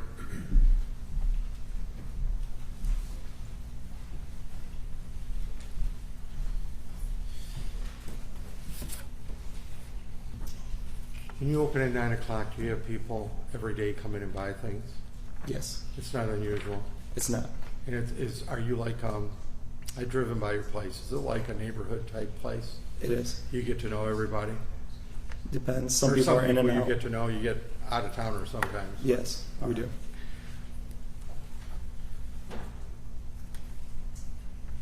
And that's a truthful receipt, right? Because that's Yes, what it took is. place. It is a truthful We receipt. don't doubt it, okay. And do you know those bottles, are they like little 4-pack with bottles about that big? Yeah, about that size. Okay, they're like around that round? Yes, they are. All right. And people buy those sometimes? That's why Yes. you carry them? Of course. Okay. And do you remember my client coming in that day? Yes, I do. Okay. Did she seem like she was intoxicated at 9 in the morning? No, she showed no signs of that intoxication. Thank you very much. And if she did, you wouldn't be selling alcohol, Exactly. right? We Okay. refuse. We have the right to refuse to sell to anybody that's And intoxicated. you might even call the police too. If We they could look call like the they could police. harm themselves. Okay. All right. And then there was a bottle of, did you say? It was a bottle of wine, Sovereign Cabernet. Okay. All right. And people bought things from. It was the lawful time to be able to buy anything for your house, right? Yes, sir. Okay. And she didn't sit there and open the bottle and start drinking in your She place, did not, right? and we do not condone that. Allow that. Right. I don't blame you. And she didn't sit there and go outside and start drinking a bottle of wine, did she? I didn't go outside, so Okay. Do you I have can't video? tell you. Do you have video outside? We don't have we didn't have cameras at the time. Okay. All right. And so, do you know where she went from there at all? No? I don't. Okay. And do you know whenever in the future that may have been consumed, whether it's that day, the next day? I was not with any her. day? Nope. Okay. No clue at all. That would, you would be speculating, right? You Yes. don't know. Okay. all All right. I know is that she purchased it for me, and what she did with it, I have And no clue. she presented herself very presentable and things like that. She was.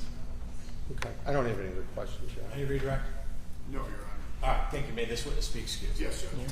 Thank you, brother. Thank you. Appreciate it. Thank you, Judge. Any other rebuttal witnesses? Yes, Judge. Okay. I'll Deputy Alec Pradmore.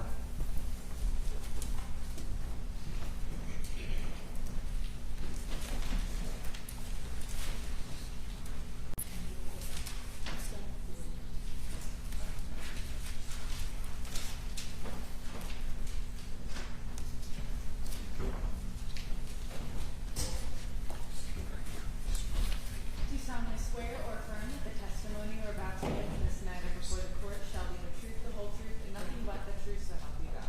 I do.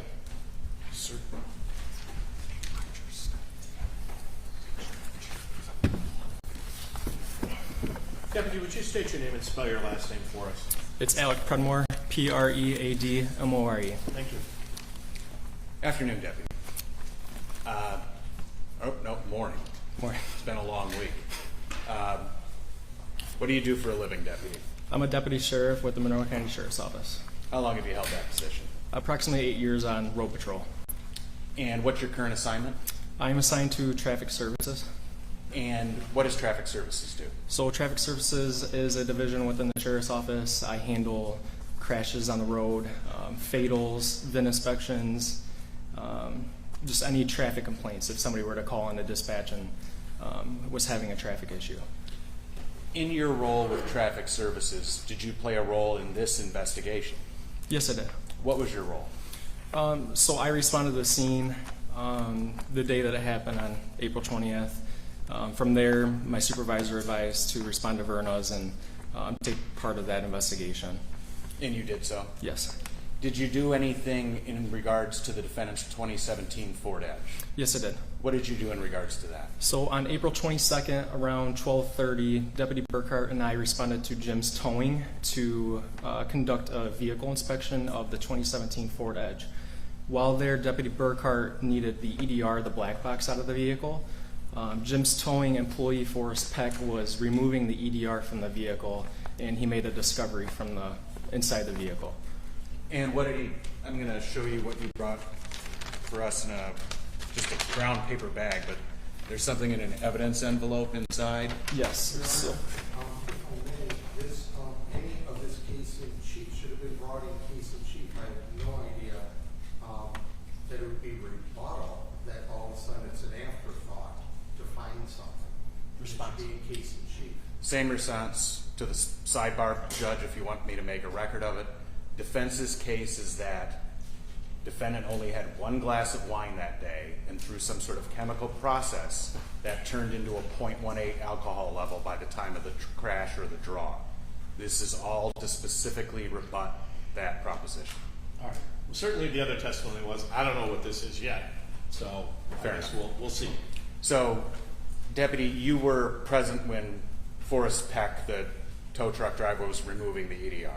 yes. While he was doing so, he located a 187 milliliter bottle of Sutter Home Chardonnay, which was turned over to me, photographed, and was placed into evidence here. And that was located in defendant's vehicle? Yes, in the center console. Okay. People would move to admit the bottle as People's Exhibit 40. Response. I don't have any objection as to this testimony concerning that. People's 40 is admitted. No further questions. Cross. Can I take a look at that, please?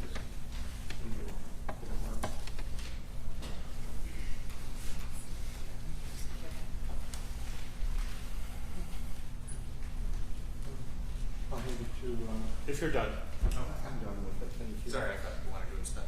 No, I did want to look at it, thank you. Officer, do you know when that was drank? I do not. Okay.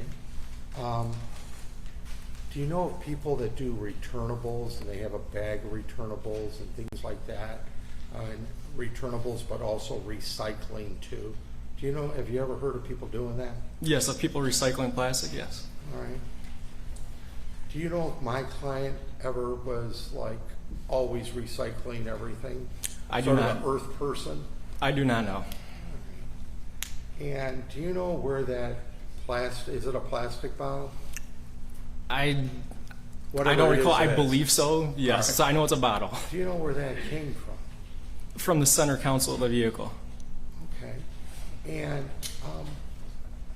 have you ever seen any videos or photos of my client ever sitting in a car drinking? I have not, no. All right.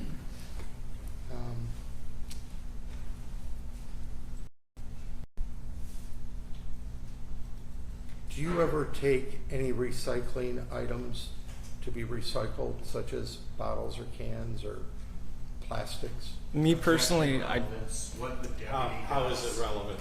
I'll withdraw, Judge. All right. Have you ever pulled anybody, have you been a patrol officer? yes, for 8 years. Okay. And have you ever pulled anybody over and investigated and see they have returnables inside their vehicle?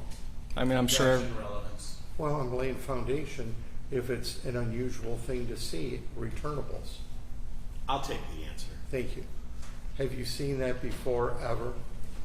I mean, yes, I have recyclable. I have bottles in my patrol car right now. Yes. Okay, all right. And that doesn't mean that they drink that wine right then and there or prior to, correct? I don't have that answer. Right, all right, okay. It would be all speculation, right? You'd be guessing. Yes, I would be. Yes. All right, thank you. I don't have any other questions. Redirect. No, thank you, Judge. May this witness be excused. Yes, you may. Thank you. Thank you, Judge. Next witness. Thank you, Judge. At this time, the people call Detective Kenneth Dodds.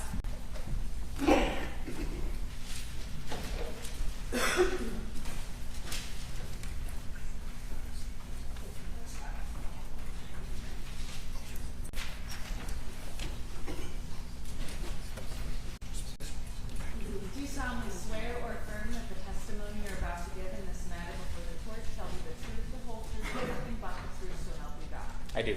Sir. Thank you. Detective, if you would state your name and spell your last name, please. Yep, Detective Kenneth Dodds, D-O-D-D-S. Good morning, Detective Dodds. Are you currently employed? I am, Where are you employed? with the Monroe County Sheriff's Office. And what is your role there?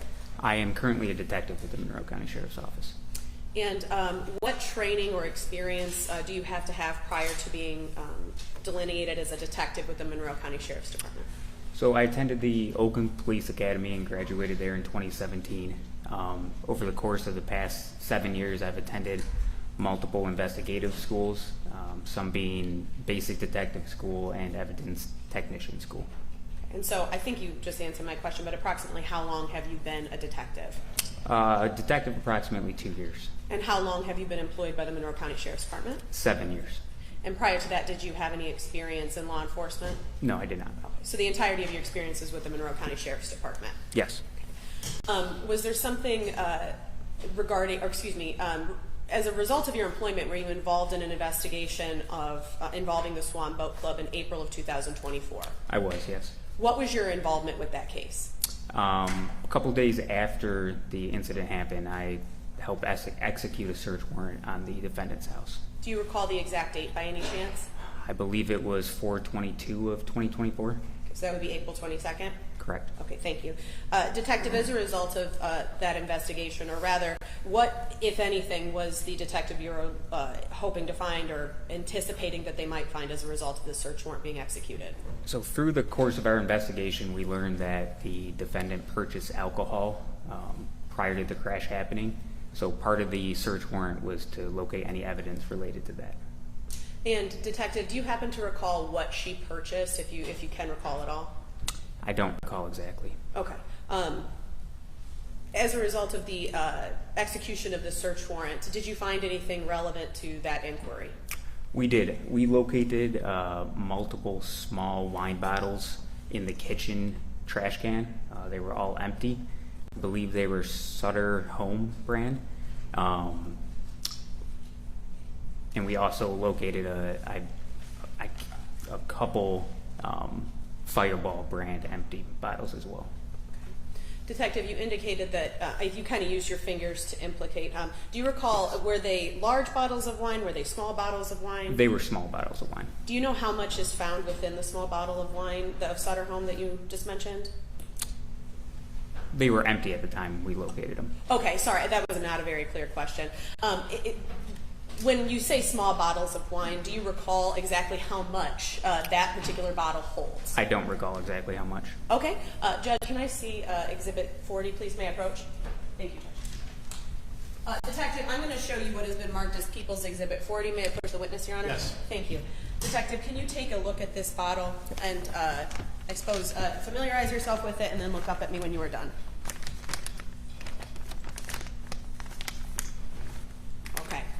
Based off of your recollection from executing the warrant at the scene, is this similar to the bottles that you found? Yes, this is very similar. Okay. And can you just look on the bottle and articulate for the record how much is found within that bottle?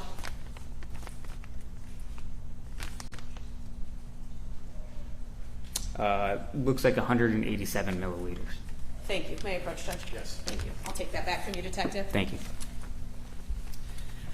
Detective, do you recall what type of wine was found, I suppose, and when I say type of wine, Chardonnay or any other type of wine was found in those bottles, or I suppose was at one point in those bottles? I don't recall exactly what kind of wine it was. No. Okay. Are you familiar with types of wine? Vaguely. Okay. Do you? I'm sorry. That's okay. Do you withdraw your objection? Okay, thank you very much. Yep. And Detective, you indicated there were several empty bottles of Fireball whiskey as well? Yes. Okay. Detective, did you find any full bottles of Sutter Home of the 187 milliliters that you just indicated? No, we found no full bottles. Did you find any full bottles of wine within the home during the execution of your search warrant that you can recall? Not that I can recall, no. Thank you, Detective. That's all I have for you. Thank you. Thank you, Judge. Now, this tragic accident happened on April 20th of 24, correct? Yes, sir. And you executed a search warrant at the residence of my client and her husband on what day? The 22nd. So 2 days later, correct? Yes. Okay. And my client was not at her residence during those 2 days. Do you agree with that? She was not there at the time of the search warrant. And was she there a day before, or was she somewhere else? I do not know that, sir. You don't know if she was arrested and in jail? Oh, I believe she was in jail at that time. Okay, so that means she wasn't at her residence, right? She couldn't be at her residence and in jail at the same time? Correct. Okay. And do you know when those bottles, those 4 little bottles, when those were drank? No, we do not know when they were drank. And do you know who was residing at my client's residence when you showed up with a search warrant? Her husband was there at the time. Do you have any reason to believe that her husband was not residing there every day for a long time prior? No. All right. And do you know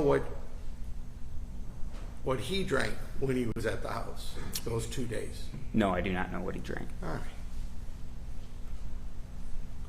So you're not in front of this jury in court. You're not alleging that my client absolutely drank these 4 bottles that were purchased 2 days before, are you? I can't say who drank those bottles, sir. All right. And I appreciate your honesty. Thank you. Now, the bottle that was found in the car, did you hear about that? And that was some exhibit that was just showing you? There's like a plastic bottle? I'm It was showing aware. you. Yeah, I'm aware All of the right. exhibit. Did you ever go look at the lot number on that and measure it with the lot number from the party store? No, we did not. I don't really know what he's referring to regarding the lot number and also... Lot. L-O-T. Yes, I still don't know what he's referring to in regarding to the lot number. And I don't believe that there's been any testimony from Detective Dodds regarding any lot numbers. All right, I'll withdraw that. That's fair. Okay.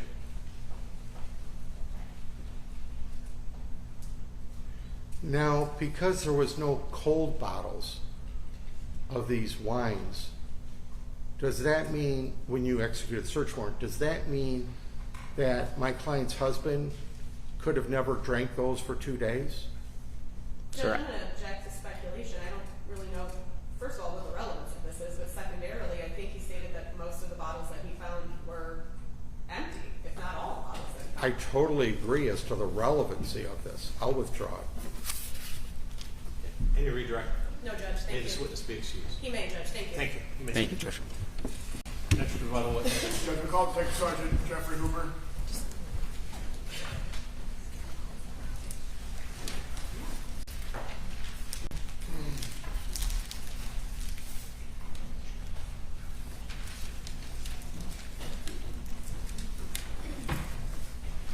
Do you solemnly swear or affirm that the testimony you're about to give in this matter before the court shall be the truth, the whole truth, and nothing but the truth, so help you God? I do.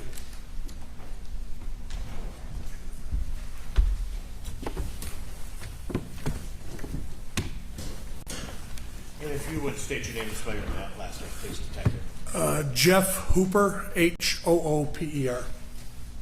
Thank you, Judge. Sergeant, you testified previously that you executed a search warrant on defendant's home. Is that correct? Yes. And when was that done?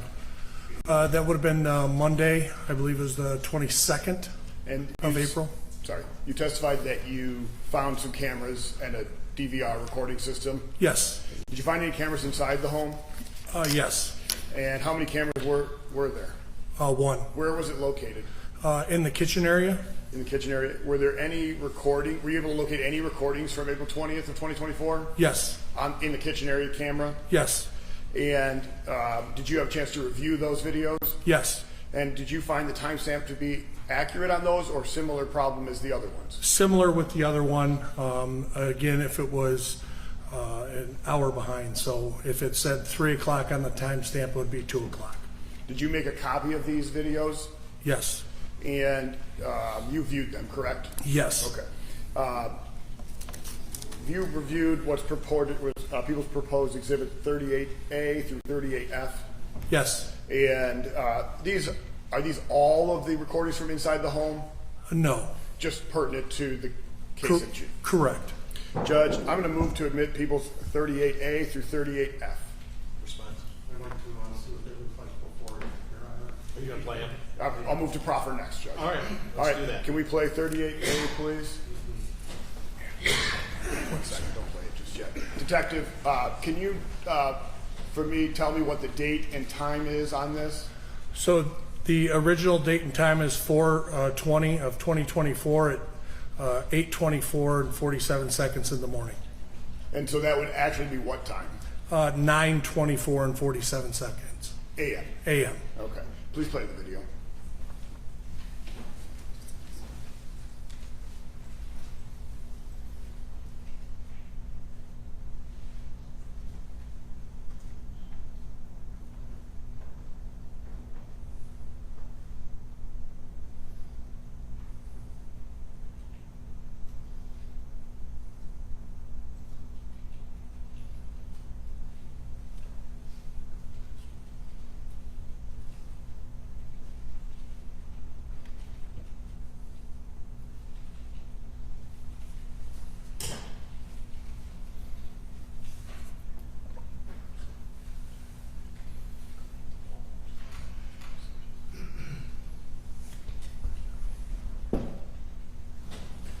Please play 38B, or actually bring it up. Detective, what is the timestamp on that? 9:24 and 38 seconds AM. What would be the accurate time then? 10:24 and 38 seconds AM. Please play the exhibit.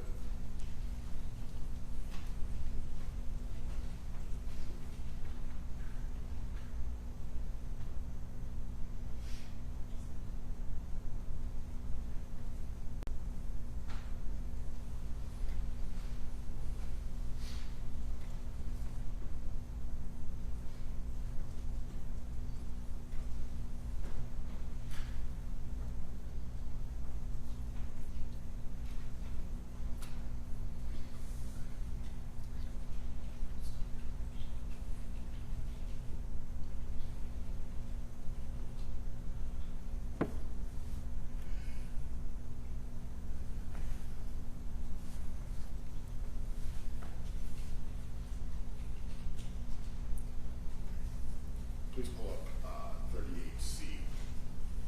Detective, what's the timestamp and date on this one? 9:45 and 12 seconds a.m. Also from April 20th? Yes. So what is the accurate time then? 10:45 and 12 seconds a.m.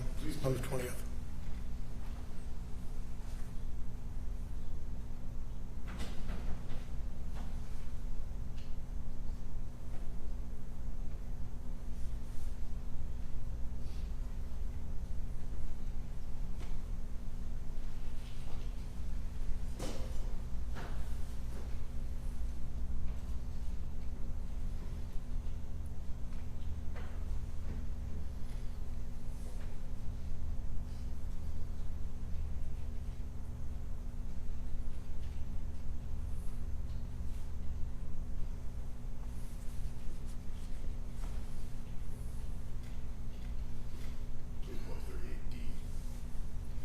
What is the date and timestamp on this one?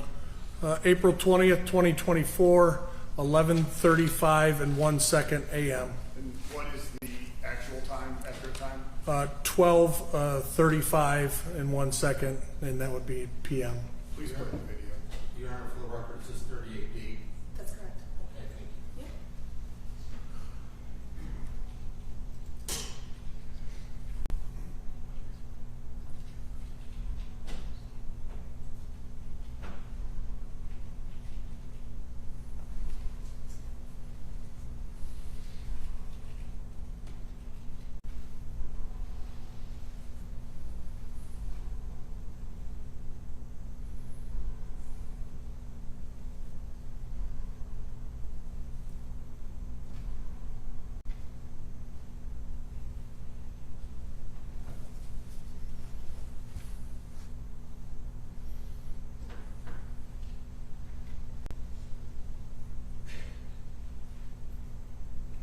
Please pull up 38.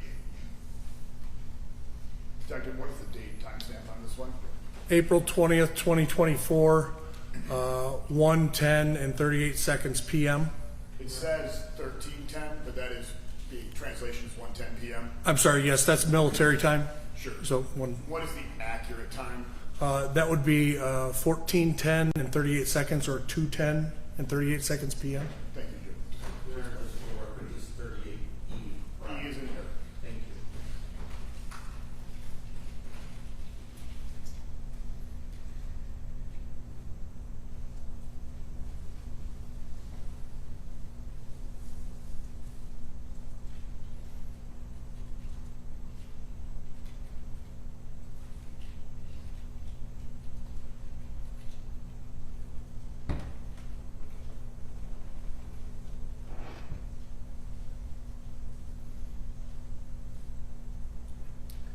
Please pull up 38F. Detective, what is the date and timestamp on this? April 20th, 2024, 13:31 and 50 seconds, or 1:31 and 50 seconds p.m. And what is the more accurate time based on the timestamp and accuracy? It would be 14:31 and 50 seconds, or 2:31 and 50 seconds p.m. Approximately 30 minutes before the crash. Correct. Please play the video.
Judge, the people again move to admit exhibits 38A through 38F as in Frank. Response. Your Honor, we have no objection, just for the record, prior motion that was filed prior concerning People's 38A through F, they are admitted. Thank you, Judge. I have no further questions for this witness, Judge. Cross?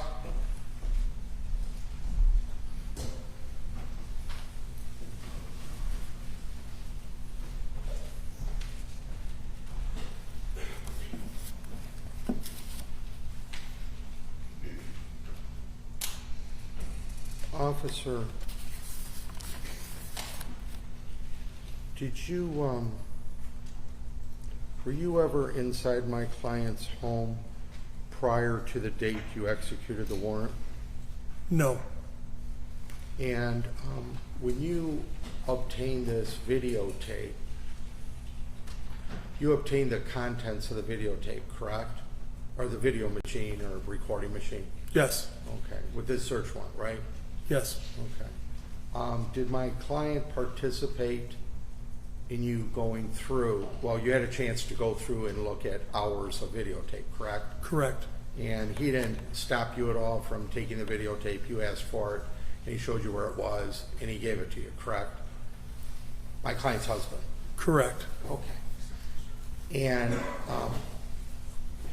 you didn't have him come to your office and go through the videotape from start to finish to confirm that that's the videotape, no editing, no nothing, that it's the full videotape. Did you ever have him come do that? He did not come to my office, no. But you never went through the entire videotape with him prior to you starting to edit and show certain fragments today, correct? He didn't participate in editing this, correct? It's not edited. It's just the videos were taken off of the DVR. Okay. If the DVR has 6 hours of recording and you take 2 or 3 spots, segments, that would be editing, right? Because it's like taking a police report and putting black certain parts. I can't say one way or another. I don't believe Is so. that the full videotape? Is that the full contents videotape of? of 4 Okay, hours? hang on a second. Ask him a question. You Okay. talk over. You're right, Judge. That is not the full contents of all the video for that day. No. And who decided to participate in, for lack of a better word, editing, or picking which versions and how they were obtained? Who did that? Did you do that? Did an IT person do it? No, I looked through all the video footage. And you picked those to bring to court today, right? I notified the prosecutor's office of my findings. Okay. And your job is to participate in people that are arrested and participate in coming to court and participate in getting convictions. Do you agree with that? You're not here. The question is argumentative. That's not argumentative. How's that argumentative, Judge? Your job is in getting convictions. Well, what's he doing here today? Is he working for me and saying she's I think innocent? what he's doing is telling the truth. Okay. That's his job. So in that regard, the objection is sustained. Okay. Do you come to court to testify in criminal cases in your history of being a police officer to prove the innocence of the accused? The same objection, Judge. It applies. All right, thank you. I'll withdraw, Judge. No further questions. Any more redirect? Briefly, Judge. Detective, you said there are other videos than this, correct? Yes, Do they present as one long 6-hour video or however long? they do not. How do they appear on the system? So on the system, they are motion activated. So each time it triggers, it creates a new video. So for that complete day, on that DVR of all 4 cameras, I believe roughly approximately 460 video clips. They're all short video They're all, clips? absolutely all short, maybe a minute long. You didn't edit down a longer video into short clips? No. This is how they came to you? Yes. Did you make any alterations to the videos? No. Nothing further, Judge. Detective, you're not showing any videos from 6 in the morning, am I correct? Correct. Okay. And there were activated videos, motion activated from, let's say, 6 in the morning, do you think? Or is this the only time that she walked around? No, there were other videos of her walking around. No other questions? All right, may this witness speak to you. Yes, Judge. Thank you. Thank you. Next witness. Judge, we will have no further witnesses. We rest our rebuttal case. All right. Here's what we're going to do, ladies and gentlemen. We're going to take a short break, like about a 10-minute break. People of the state of Michigan versus Marshella Chidester.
All right, welcome back, ladies and gentlemen. You may be seated.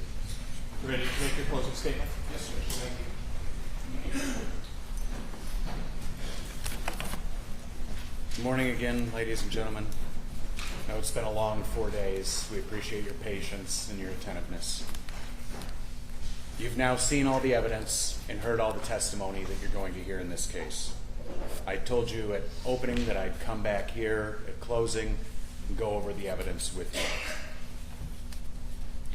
There are some photos that the people did not show during the case in chief. Those will go back with you into the jury room.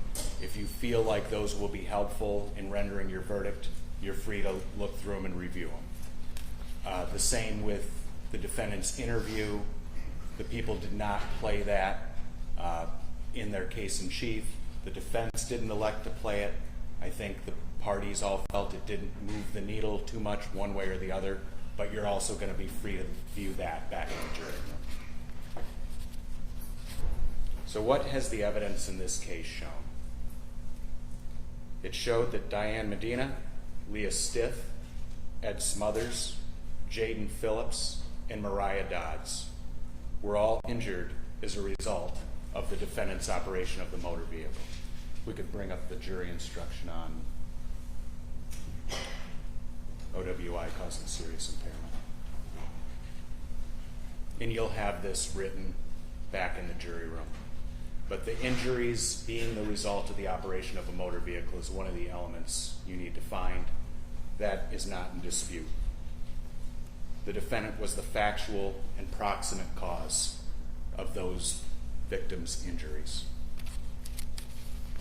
Further, those injuries rose to the level necessary under the law for you to find that element in counts 5 through 9. This is actually stipulated to by the parties. In other words, we agree the degree of injury is not in dispute. Further, you could bring up OWI causing death. The evidence shows that Zane and Alana Phillips died as a result of the defendant driving that day. Their death was a factual and proximate result of her operation of the motor vehicle. They do not dispute this. You did not hear from a medical examiner because the parties agree that that was the cause and manner of death. It is not in dispute. The defendant's willful operation of the motor vehicle is not in dispute. The parties agree. We all saw the video of her leave her house and get in her car. Judge, I'm not agreeing that there's willful use of an automobile. I thought you just said we agree on willful. No, fair enough. I guess. There was a, if I may, Go I ahead. agree there was an automobile accident. It's proximate cause of a horrible thing of injuries and deaths. All right, your objection is All sustained. right, thank you. People offer to you that the proofs show that the defendant willfully operated the motor vehicle on the date in question. You all saw the video of her get into her vehicle and drive it away from her home. We think that element is met. Her identity as the driver of the vehicle is not in dispute. People would offer that there are two key elements in this case that are in dispute: the defendant's blood alcohol concentration and her intent when she crashed into the Swan Boat Club. As to the BAC, the blood alcohol concentration, you've heard from several credible, experienced, and dedicated professionals about the level of care and the quality that was taken with defendant's blood draw and the subsequent testing. You heard from Deputy Schmidt, who was able to walk you through the blood draw process and confirm that everything was done according to proper and long practice procedure. You heard from Ro Monday, the phlebotomist, who testified she had conducted thousands of blood draws in her career, and she also told you she followed the correct, proper, and accepted procedures. Former Deputy Krieger, Lab Technician Hopner testified. They both told you that not only were the policies and procedures followed, but they went above and beyond. That typically a blood sample would be dropped in the mail. This one was hand-delivered by deputy to the Michigan State Police Crime Lab. Finally, our two experts in forensic toxicology, Tabitha Faust and Samantha Beecham, testified to the procedure for testing the blood and their results. Their results, that the defendant's blood was a 0.18, more than twice the legal limit for regular OWI and exceeding the limit for high BAC OWI. Further, there was the presence of gabapentin in her blood. But this is disputed. So what can you folks do? What other evidence can you look at to support the expert's evidence of the blood draw? First, you can look at the testimony from the first day of Ms. Sigler and Mr. Wickland. Ms. Sigler testified that she smelled alcohol on the defendant immediately after the crash. Mr. Wickland flat out called her drunk when he helped pull her out from behind the wheel of the car. He further testified he smelled alcohol on her as well. Deputy Karina said she smelled of alcohol, and Deputy Schmidt went through the field sobriety testing with you. In his opinion, she failed field sobriety testing.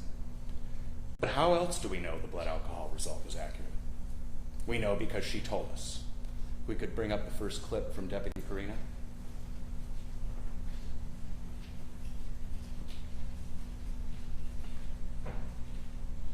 To 10, 0 being like you're so cold sober you can drive perfectly, 10 being you're passed out drunk. Where do you think you're at right now? 7. A 7? Okay. What else supports it? When they tested her blood, they found gabapentin in her blood. What did she tell us about her gabapentin? Run through the medications that you told me about again. Gabapentin. When did you take your medications today? 8 o'clock. 8 a.m.? Yeah.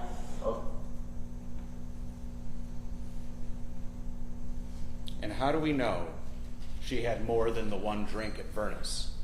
It's well established in the evidence, and I don't think either side disputes. She left Vernus at the latest at 12:15. The crash was at 3:01. But remember what she told Sergeant Bomia.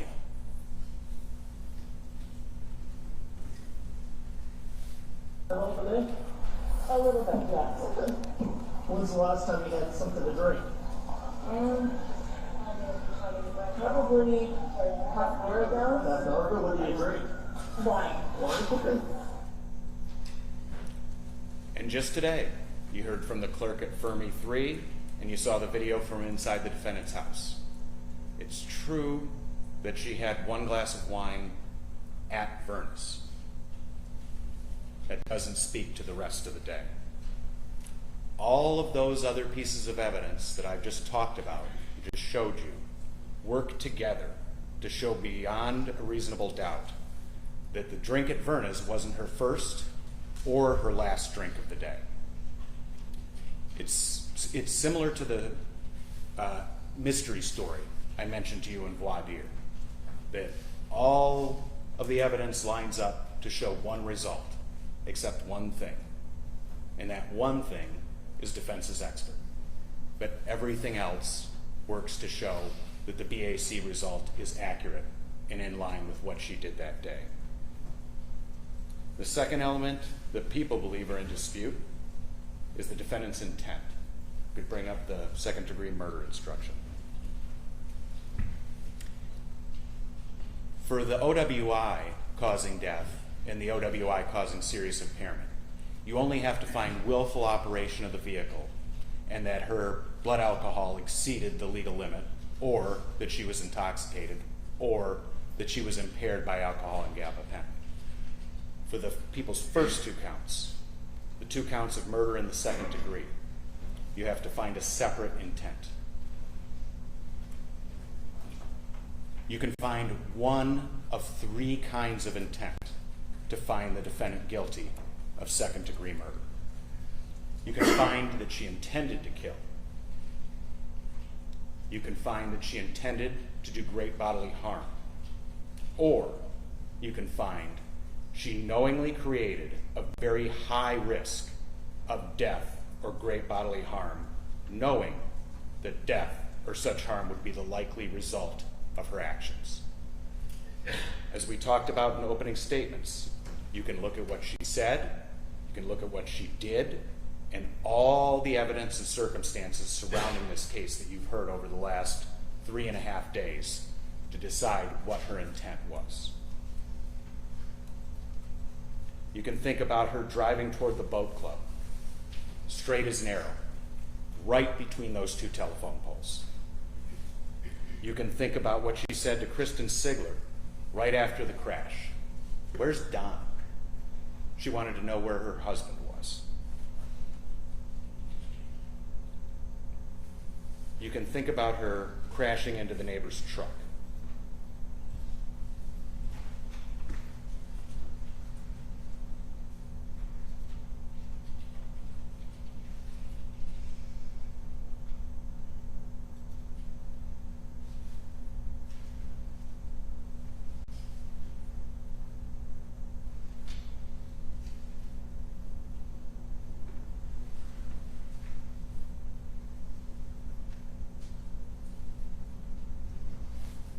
And then continuing on her way.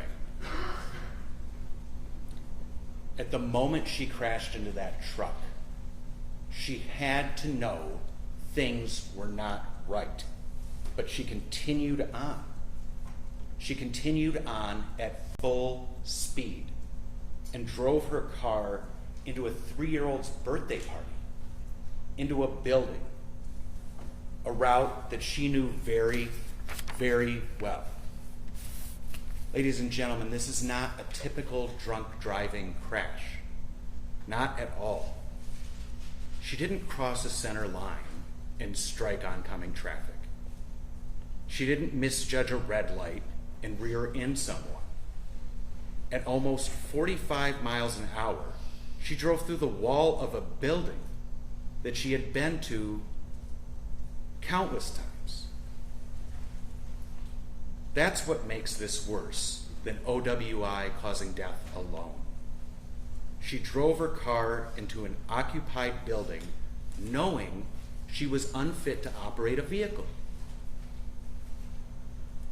And if she didn't know she was unfit to drive when she got behind the wheel, she knew it after she hit her neighbor's truck.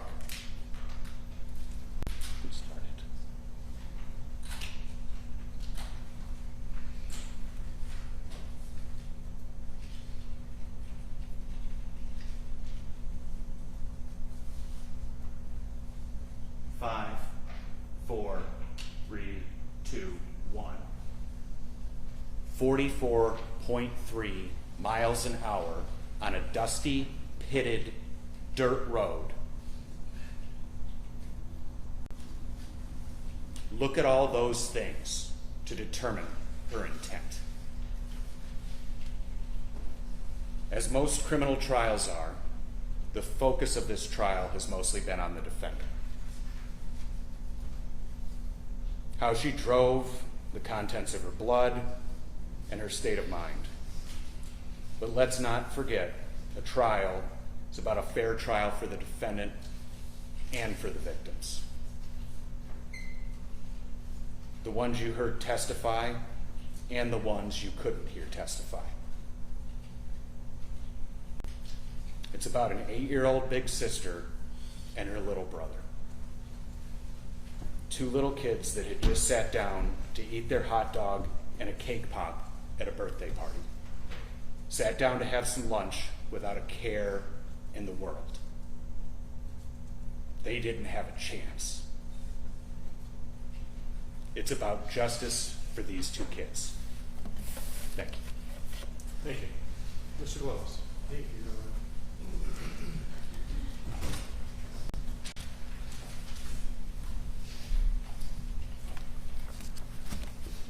This is the law in Michigan says that the plaintiff, the prosecution, has the burden of proof. That's why they get to go first. That's why the defense goes second, because they don't have to prove anything. These people have to prove everything, every element beyond a reasonable doubt. And then because they have such a high burden to prove their case, they get to go first for a closing argument, that's what this is called. And then I do my closing argument as a defense. And then because they have such a high burden of beyond a reasonable doubt, they get to go again. They get to go last. So, and it's sort of common sense, we can't keep going on and on for many days. So they stop it there, the law. So they get to go first, then we go, and then they get to have closing argument the last. And sometimes what happens is that they'll do their closing argument, and then they'll say something that I can't rebut or I can't stand up and talk like I am right now I'm going to be doing with what they mentioned.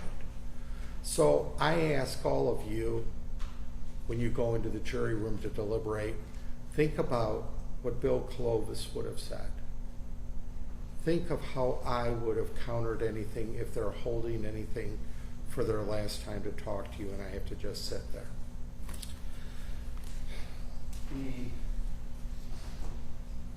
This case, I don't have to tell you, it's very, very, it's very sad. It's very, very sad. And the facts of 2 children passing away, as a prosecutor said, in a setting like this is just beyond grief. And that's why I took a moment out, maybe took my attorney jacket off, so to speak, and really gave sympathy to Mom. I gave sympathy to all of them. I don't want to get anybody hurt. I don't have vindictiveness. My client doesn't. And I gave my sympathy. And it's normally out of line to do that. And I'm glad the judge and prosecutor allowed me for a minute to do that, because I just had to get that off my chest or myself, because I can't talk to the witnesses here when we're in court. And they don't have to talk to me at all. It's very, very sad. And, you know, I'm taking a little bit longer in a closing argument today than I normally do when I have a trial or I'm involved in a trial. Because there are several counts. Well, first, all due respect to everybody injured and the poor little kids. I want to show them respect. And that's why I want to just talk to you. I'm not making things up. You know, so many times, you know, attorneys, people raise their eyes or look up when you say attorney or attorney jokes and that. There ain't no joke in here. And I'm a real deal. When I talk to you, I'm not making anything up. Certainly, it's up to you. You're collectively the judge of the facts, all of you. And so, and I respect that, and my client respects that. That's our American jurisprudence, our American law, is that we have, if you're charged with a felony, especially a capital felony, 12 jurors decide the case. So the judge certainly has been very nice and will release one person, or the clerk will. And then the 12 of you, whomever you may be, will deliberate and rule on the case as a judge of facts.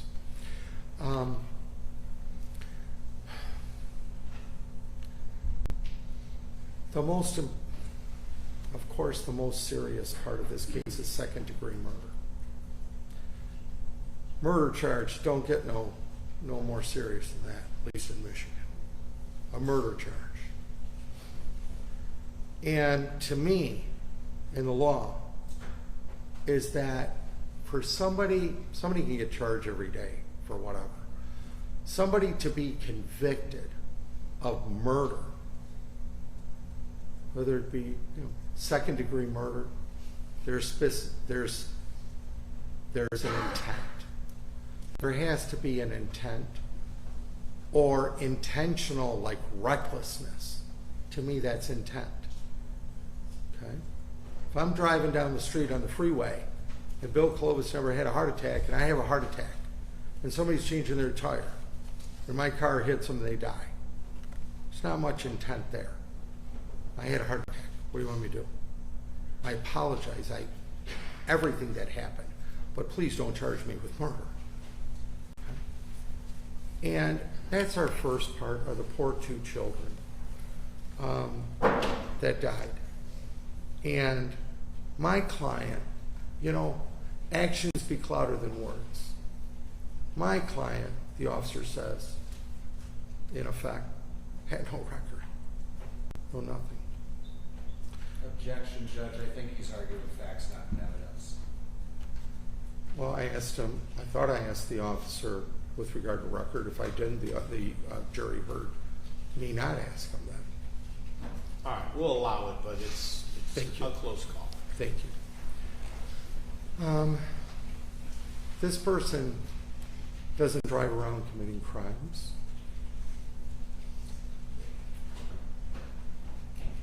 Here's this person that went to lunch. Let me back up. I want to address everything they brought up.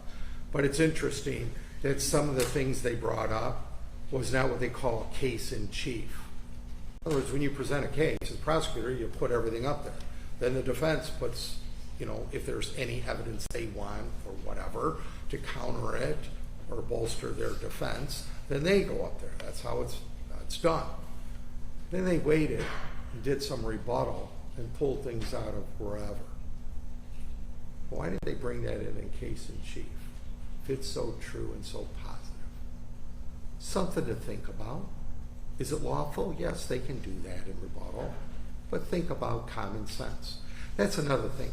You don't, a lot of times judges will tell juries, you don't leave your common sense outside. You leave your bias and prejudice outside, but not your common sense. You can have your common sense when you're in the room. That's what we all have, our life histories that we bring. That's why I like to have a little bit older jurors, because they've experienced life histories. And they can judge things because they've lived some life. And you can use that. You just can't have prejudice or bias. You can't have that. Somebody sitting at a defense table, they're guilty. Prosecution prosecuted my brother. I don't like prosecutors and police. No, you can't do that. You got to start with a clean slate. Just as if somebody, anybody, family member, whatever, is being charged with something. You want them to have just a fair, clean slate you start with. That's why I asked in the very beginning. There's nothing been said. How would you find the person? Sometimes people say, well, they're charged guilty. No, not in America. They haven't put any proofs on it. They got to prove their case beyond a reasonable doubt. Every element. With regard to going, and they held for a rebuttal, this Fermi 3 or whatever party store, corner store, and there's this, she bought some stuff for the house, some wine and these 4 little bottles of whatever, Sutter or whatever. There's nothing illegal about that. When she went in there, I asked, is she sober? Is she okay? Yes. Would you sell to somebody under the influence? No, thank God. I like to hear that. And okay, so we've got that they brought. And then we've got her going at 11 o'clock to Verna's Tavern. Okay. Did she drive there okay? Yes. Did she have an accident? She turned the corner, go down the road, country road, veer to the right. Everything go okay? Looks like it did, or else the officers would be telling us. They're telling us anything. They went and looked at something she bought at 9 o'clock or 9:05 in the morning. So, okay. So if it doesn't exist, that's a positive for my client. Remember that. They're going to bring up every negative there could be with a microscope. That's why there's 2 attorneys in there. And we're going to bring up positive or talk about their negative, credibility-wise. So, okay, so then she drove at about 11 o'clock to Verna's to meet 2 friends for lunch. She says a sandwich. They say no. Sandwich, you'll see the receipt as an exhibit. Take a look at it. Looks like my client had a better memory on the food part. And so she had the chicken chili or whatever. And she also had 1 glass of wine.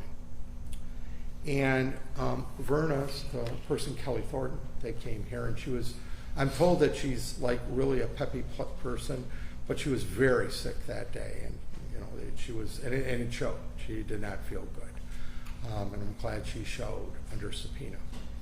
And she testified that she was sober. When she came in, she was sober. So if the prosecution is trying to say that she guzzled all these drinks and then went in there, you're wrong. Actions speak louder than words. You can talk all day long. Prosecution wasn't there. The police weren't there. All they're doing is surmising. And they're trying to surmise beyond a reasonable doubt. And they're trying to throw out facts like these 2 children passed away at a party.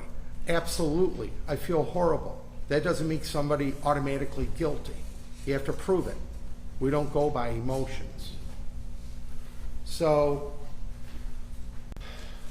she comes in. The testimony of Kelly Thornton is she's sober when she comes in.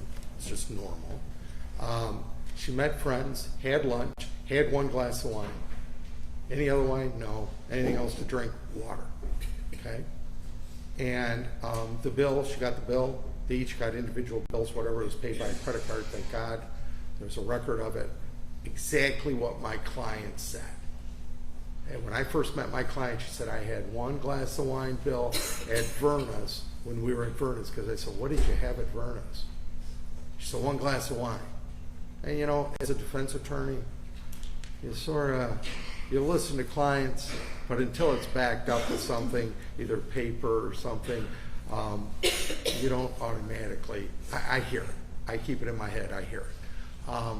And then, when I see the search warrant that they immediately used, closed it off, nobody allowed in, immediately, because she told them, I went to Verna's. Where were you before? Verna's.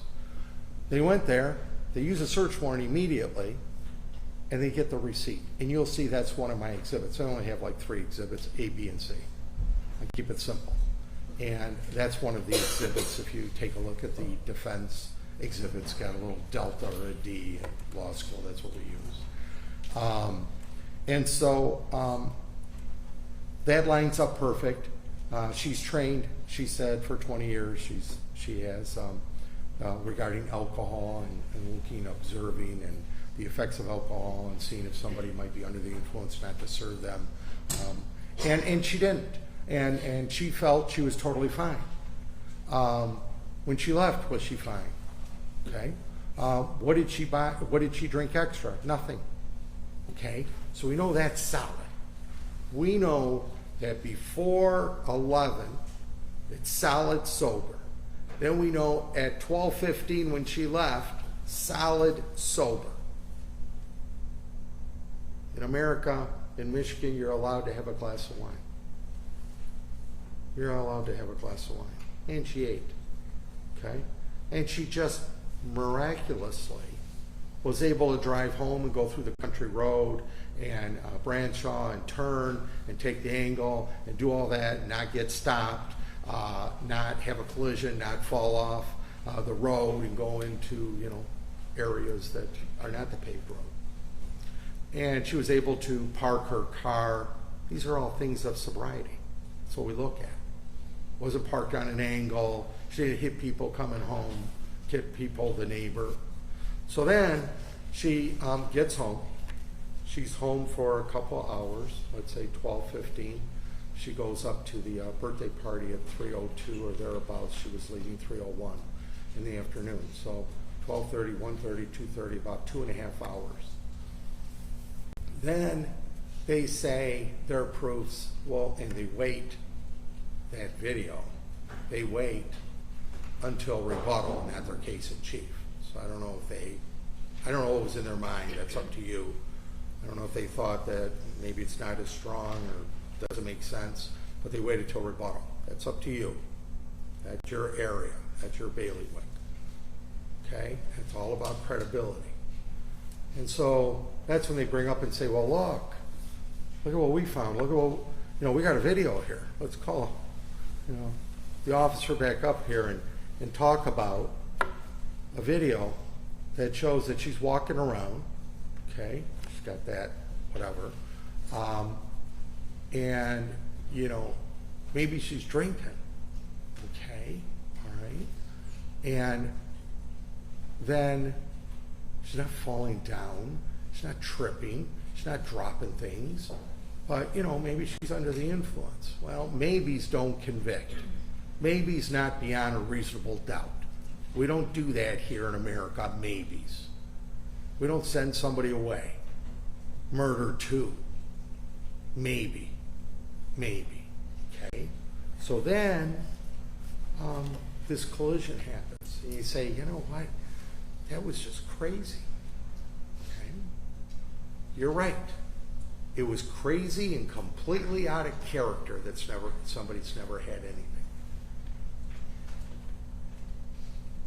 And that makes me think that something neurological, that there's been talk, and that she went back while driving out of the driveway and went in reverse. She hit, and then hitting the arm came back and went full speed ahead. And they're saying, the prosecution for a murder too, that she intentionally did this, that she had this intent, this reckless intent to kill somebody. Okay? Former Commodore.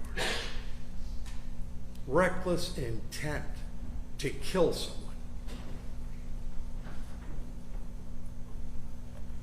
I swear, and I swear, there's no intent to kill anybody, much less 2 little kids.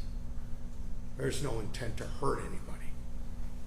Why would you put it to the floor? Why would that person testify that it's brake and gas for a second there? Both. Where'd that come from? So, when I'm working on this, I put a lot of days and hours in. When I'm working on this at my office, I'm looking at just don't make sense. Out of nowhere, somebody's going to put it to the floor. Somebody's going to put it to the floor and go right into a building that's 450 feet from her house. She's a former Commodore. She lives on the street. Lived on the street forever, married, whatever, long time. So they're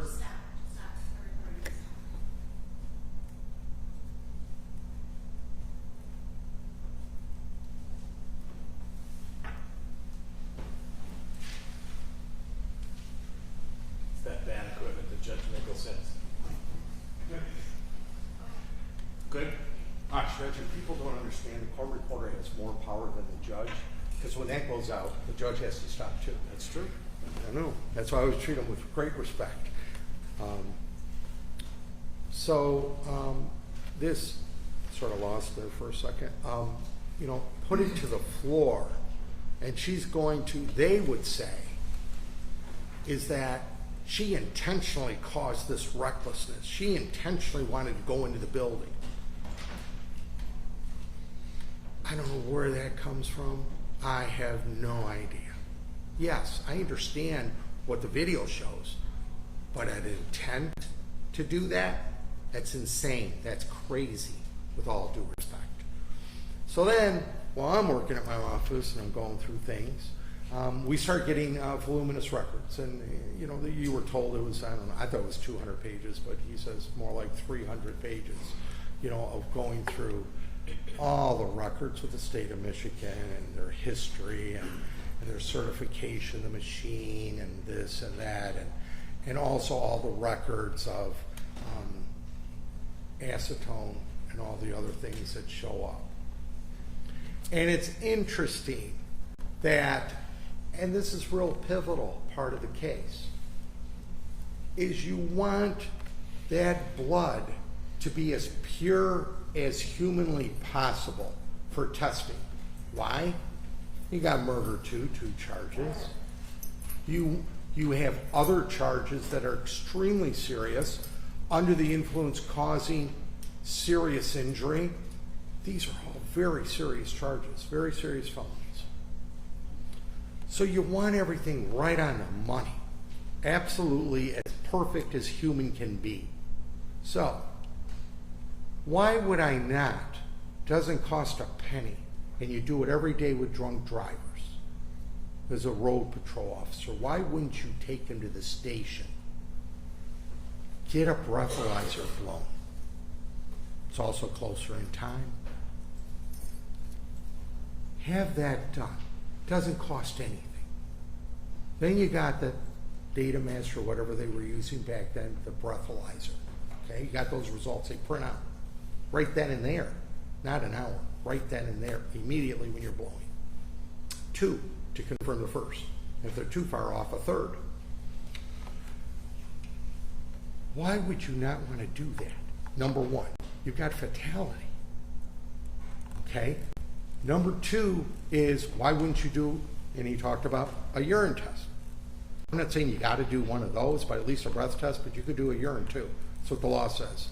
That's what that DI 177 that he talked about, that he read, which means the right to refuse it, but you can take all these things. My client says, yes, signed. You don't even need a warrant. They got one anyway. I'll sign. You can take whatever blood you want for testing. Does somebody guilty do that? Does somebody feel guilty do that? Somebody's scared and they're under the influence, do you do that? And I'm talking about to be a 1A. Does somebody sign and say no? Or, yeah, go ahead and take my blood or my urine or whatever? No, I don't think so. Again, we can use our common sense on this. So they do that, and they wait, a couple days, and take it to Lansing. And then I'm very thankful they have a video of the person drawing the blood. And you know what? That speaks for itself. All of you saw that. And that's why there's 12 ultimately, because sometimes you catch something somebody else didn't catch or whatever and talk about it. And what's really great is you can ask for those videos from the bailiff to the judge for any of those videos. And they'll be, the judge put together a very nice exhibit list of the videos. So you don't have to look at all videos. You can pick out what you want to see, which is good. And so you'll be able to see, did she shake it, did she invert it 8, 10 times?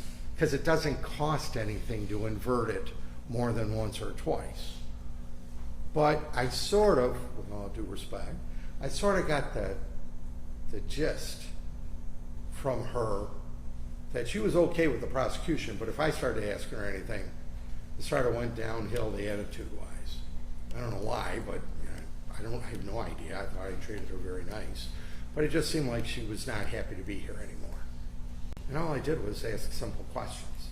But that's up to you to judge that, because you can judge credibility, attitude, truthfulness. You can do all that. That's what you are. And so when I started asking her, well, you know, whatever, and she said a few times whatever, and then I said, well, you know, the video showed 1 or 2, it was done, and wasn't even done like that. She said, yeah. Okay, so, you know, sort of truth serum comes out when you tell somebody, well, there's a video and it says this. What do you think now? Well, yeah, it was 1 or 2 times. Okay. So,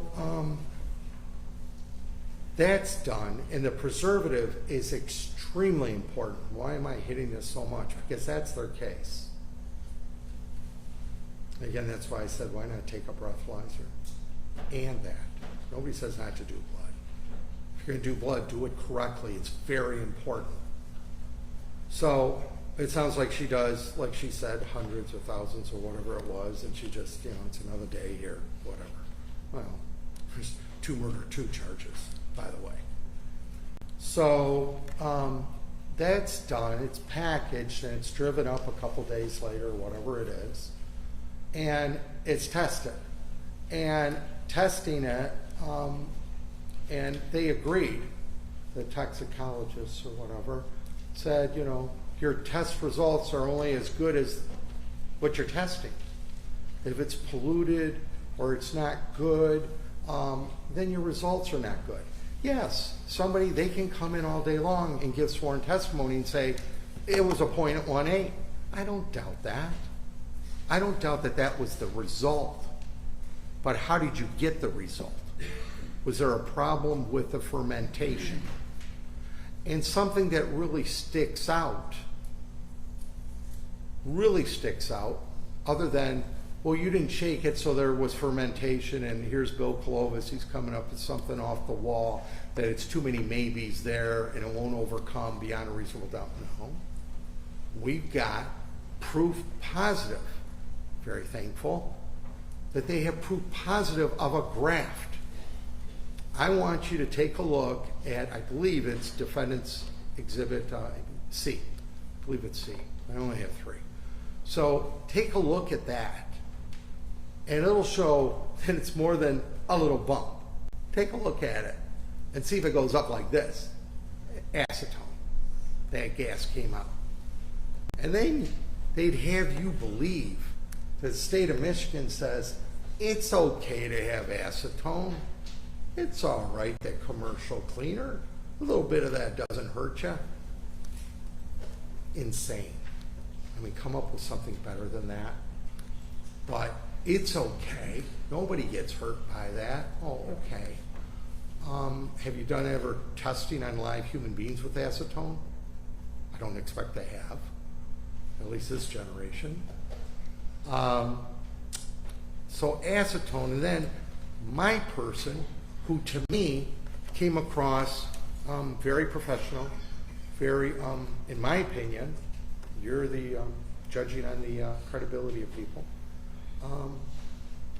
was sharp. He was credible. He wasn't sarcastic. No matter if the prosecution or myself asked questions, he was honest. And acetone, he said, you know, nail polish remover. That's what acetone it's made up of, industrial solvent. And what happens is, nobody says anybody put that in the blood sample, but it occurs through fermentation. It occurs that way, or something was polluted.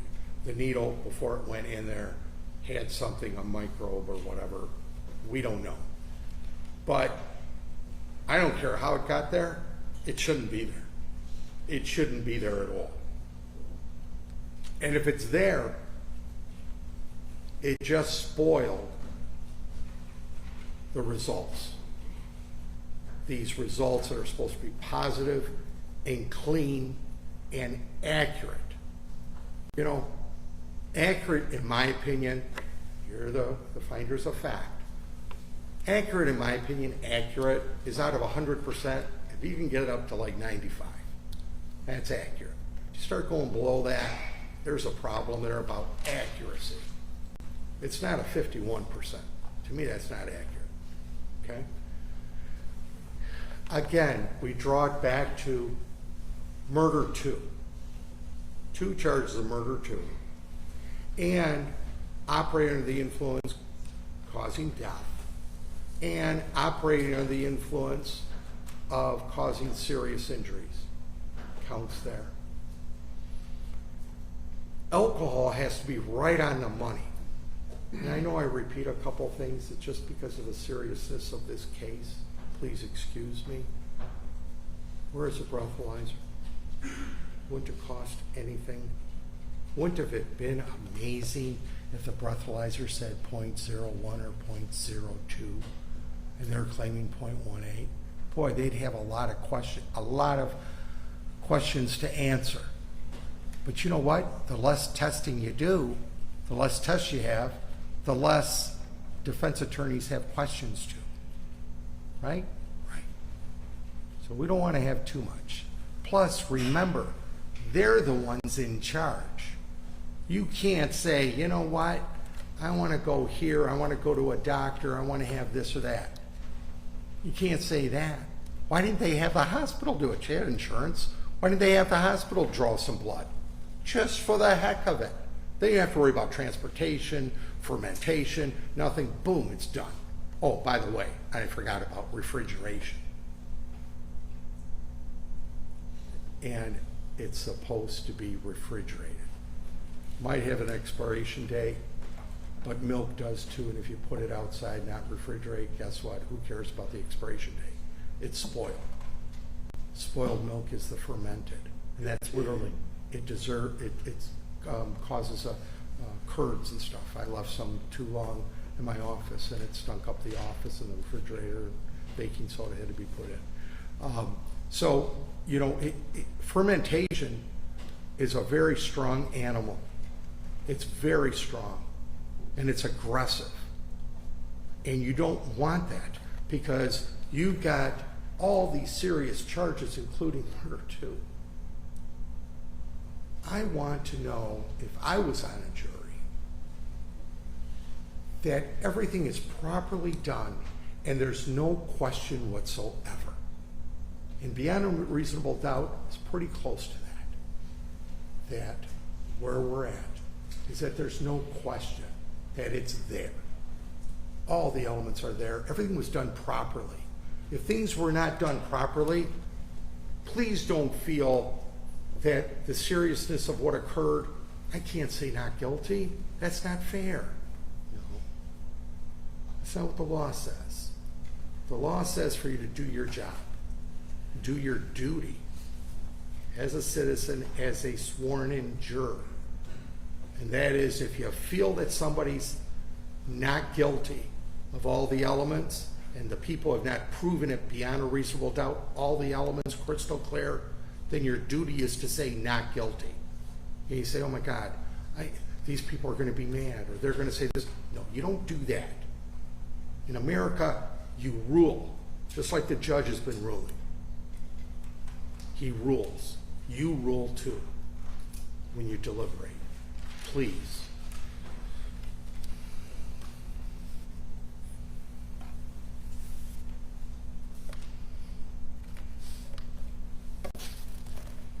Your decision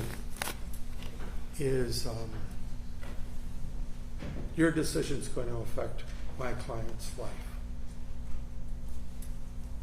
And I know by looking at all of you, and I've had a few trials over the years, that you've taken this very, very serious. Very serious. And I truly mean that, or else I wouldn't say it. I've had a few juries. And actually, honest to God, some people will start nodding out. They'll start going to sleep. And it's like, I got to speak real loud to wake them back up from over here. And that's sad. That's really sad. And this was supposed to be a long trial initially. You know, picking a jury, you don't know if it's going to be 3 hours or 3 days. And we moved along very well. And everybody came across very honest. And I think that's how we were able to do it. Plus, the judge is really good, if you haven't noticed, about keeping us reined in and moving the case along. I love that he starts at 8 o'clock, because I've been in other courts that say 8:30, and they show up at 11, the judge. So this one I can count on. That door's going to open at 8. And that's good, because it's taken a lot of time out of all of our lives, but more importantly, we do this for a living, out of your life. And I truly want to say thank you. And I truly say thank you for being here, for uprooting your whole lives. I don't care if people are retired at home, you're still uprooting your life. And lastly is that we've put such a heavy burden on you. We have a very heavy burden on you when you make your decision. However you make your decision, I will respect it. But you've got a heavy burden, and everybody has to go on living. But I want to thank you again for taking the time out to be here. There's areas I didn't cover just because you listened to everything. You saw everything, the testimony, videos, exhibits. So I'm not going to go through every single piece. I've gone through enough, but it's my one time. I don't get a second time. If he does go up, Mr. Lorraine or whomever, please try to think what Bill Clovis or the defense would say, encounter it. Okay. Thank you very much again. I appreciate your time today. Thank you, counsel. Brief rebuttal. Absolutely. Folks, I don't have a long pre-planned rebuttal or anything like that. I'm sure you're happy to hear that. Just like to hit on some things Mr. Clovis spoke about in his closing. Why didn't we play those videos and bring the Fermi clerk on before rebuttal? Because that's not how the prosecutor's office proves drunk driving. We prove drunk driving through the blood result. Once Mr. Clovis wanted to challenge that, I have what I believe to be other evidence of alcohol consumption. I'm going to play that for you. I'm going to show that to you. If he hadn't presented a case, I wouldn't have presented that evidence because I had a blood result. I agree with him that actions do speak louder than words. Her actions at Vernus. But that's the testimony of a waitress who saw her for a minute at 11 o'clock. I think she testified about 3 times that she did not see her leave. Countered with the testimony of a bartender who saw her immediately after the crash, and 2 police officers who dealt with her. Police officers specifically trained in spotting alcohol consumption. I also agree with Mr. Clovis that maybes don't convict. They do not. But you know what does? Lab results, videos, injured people, and deceased victims.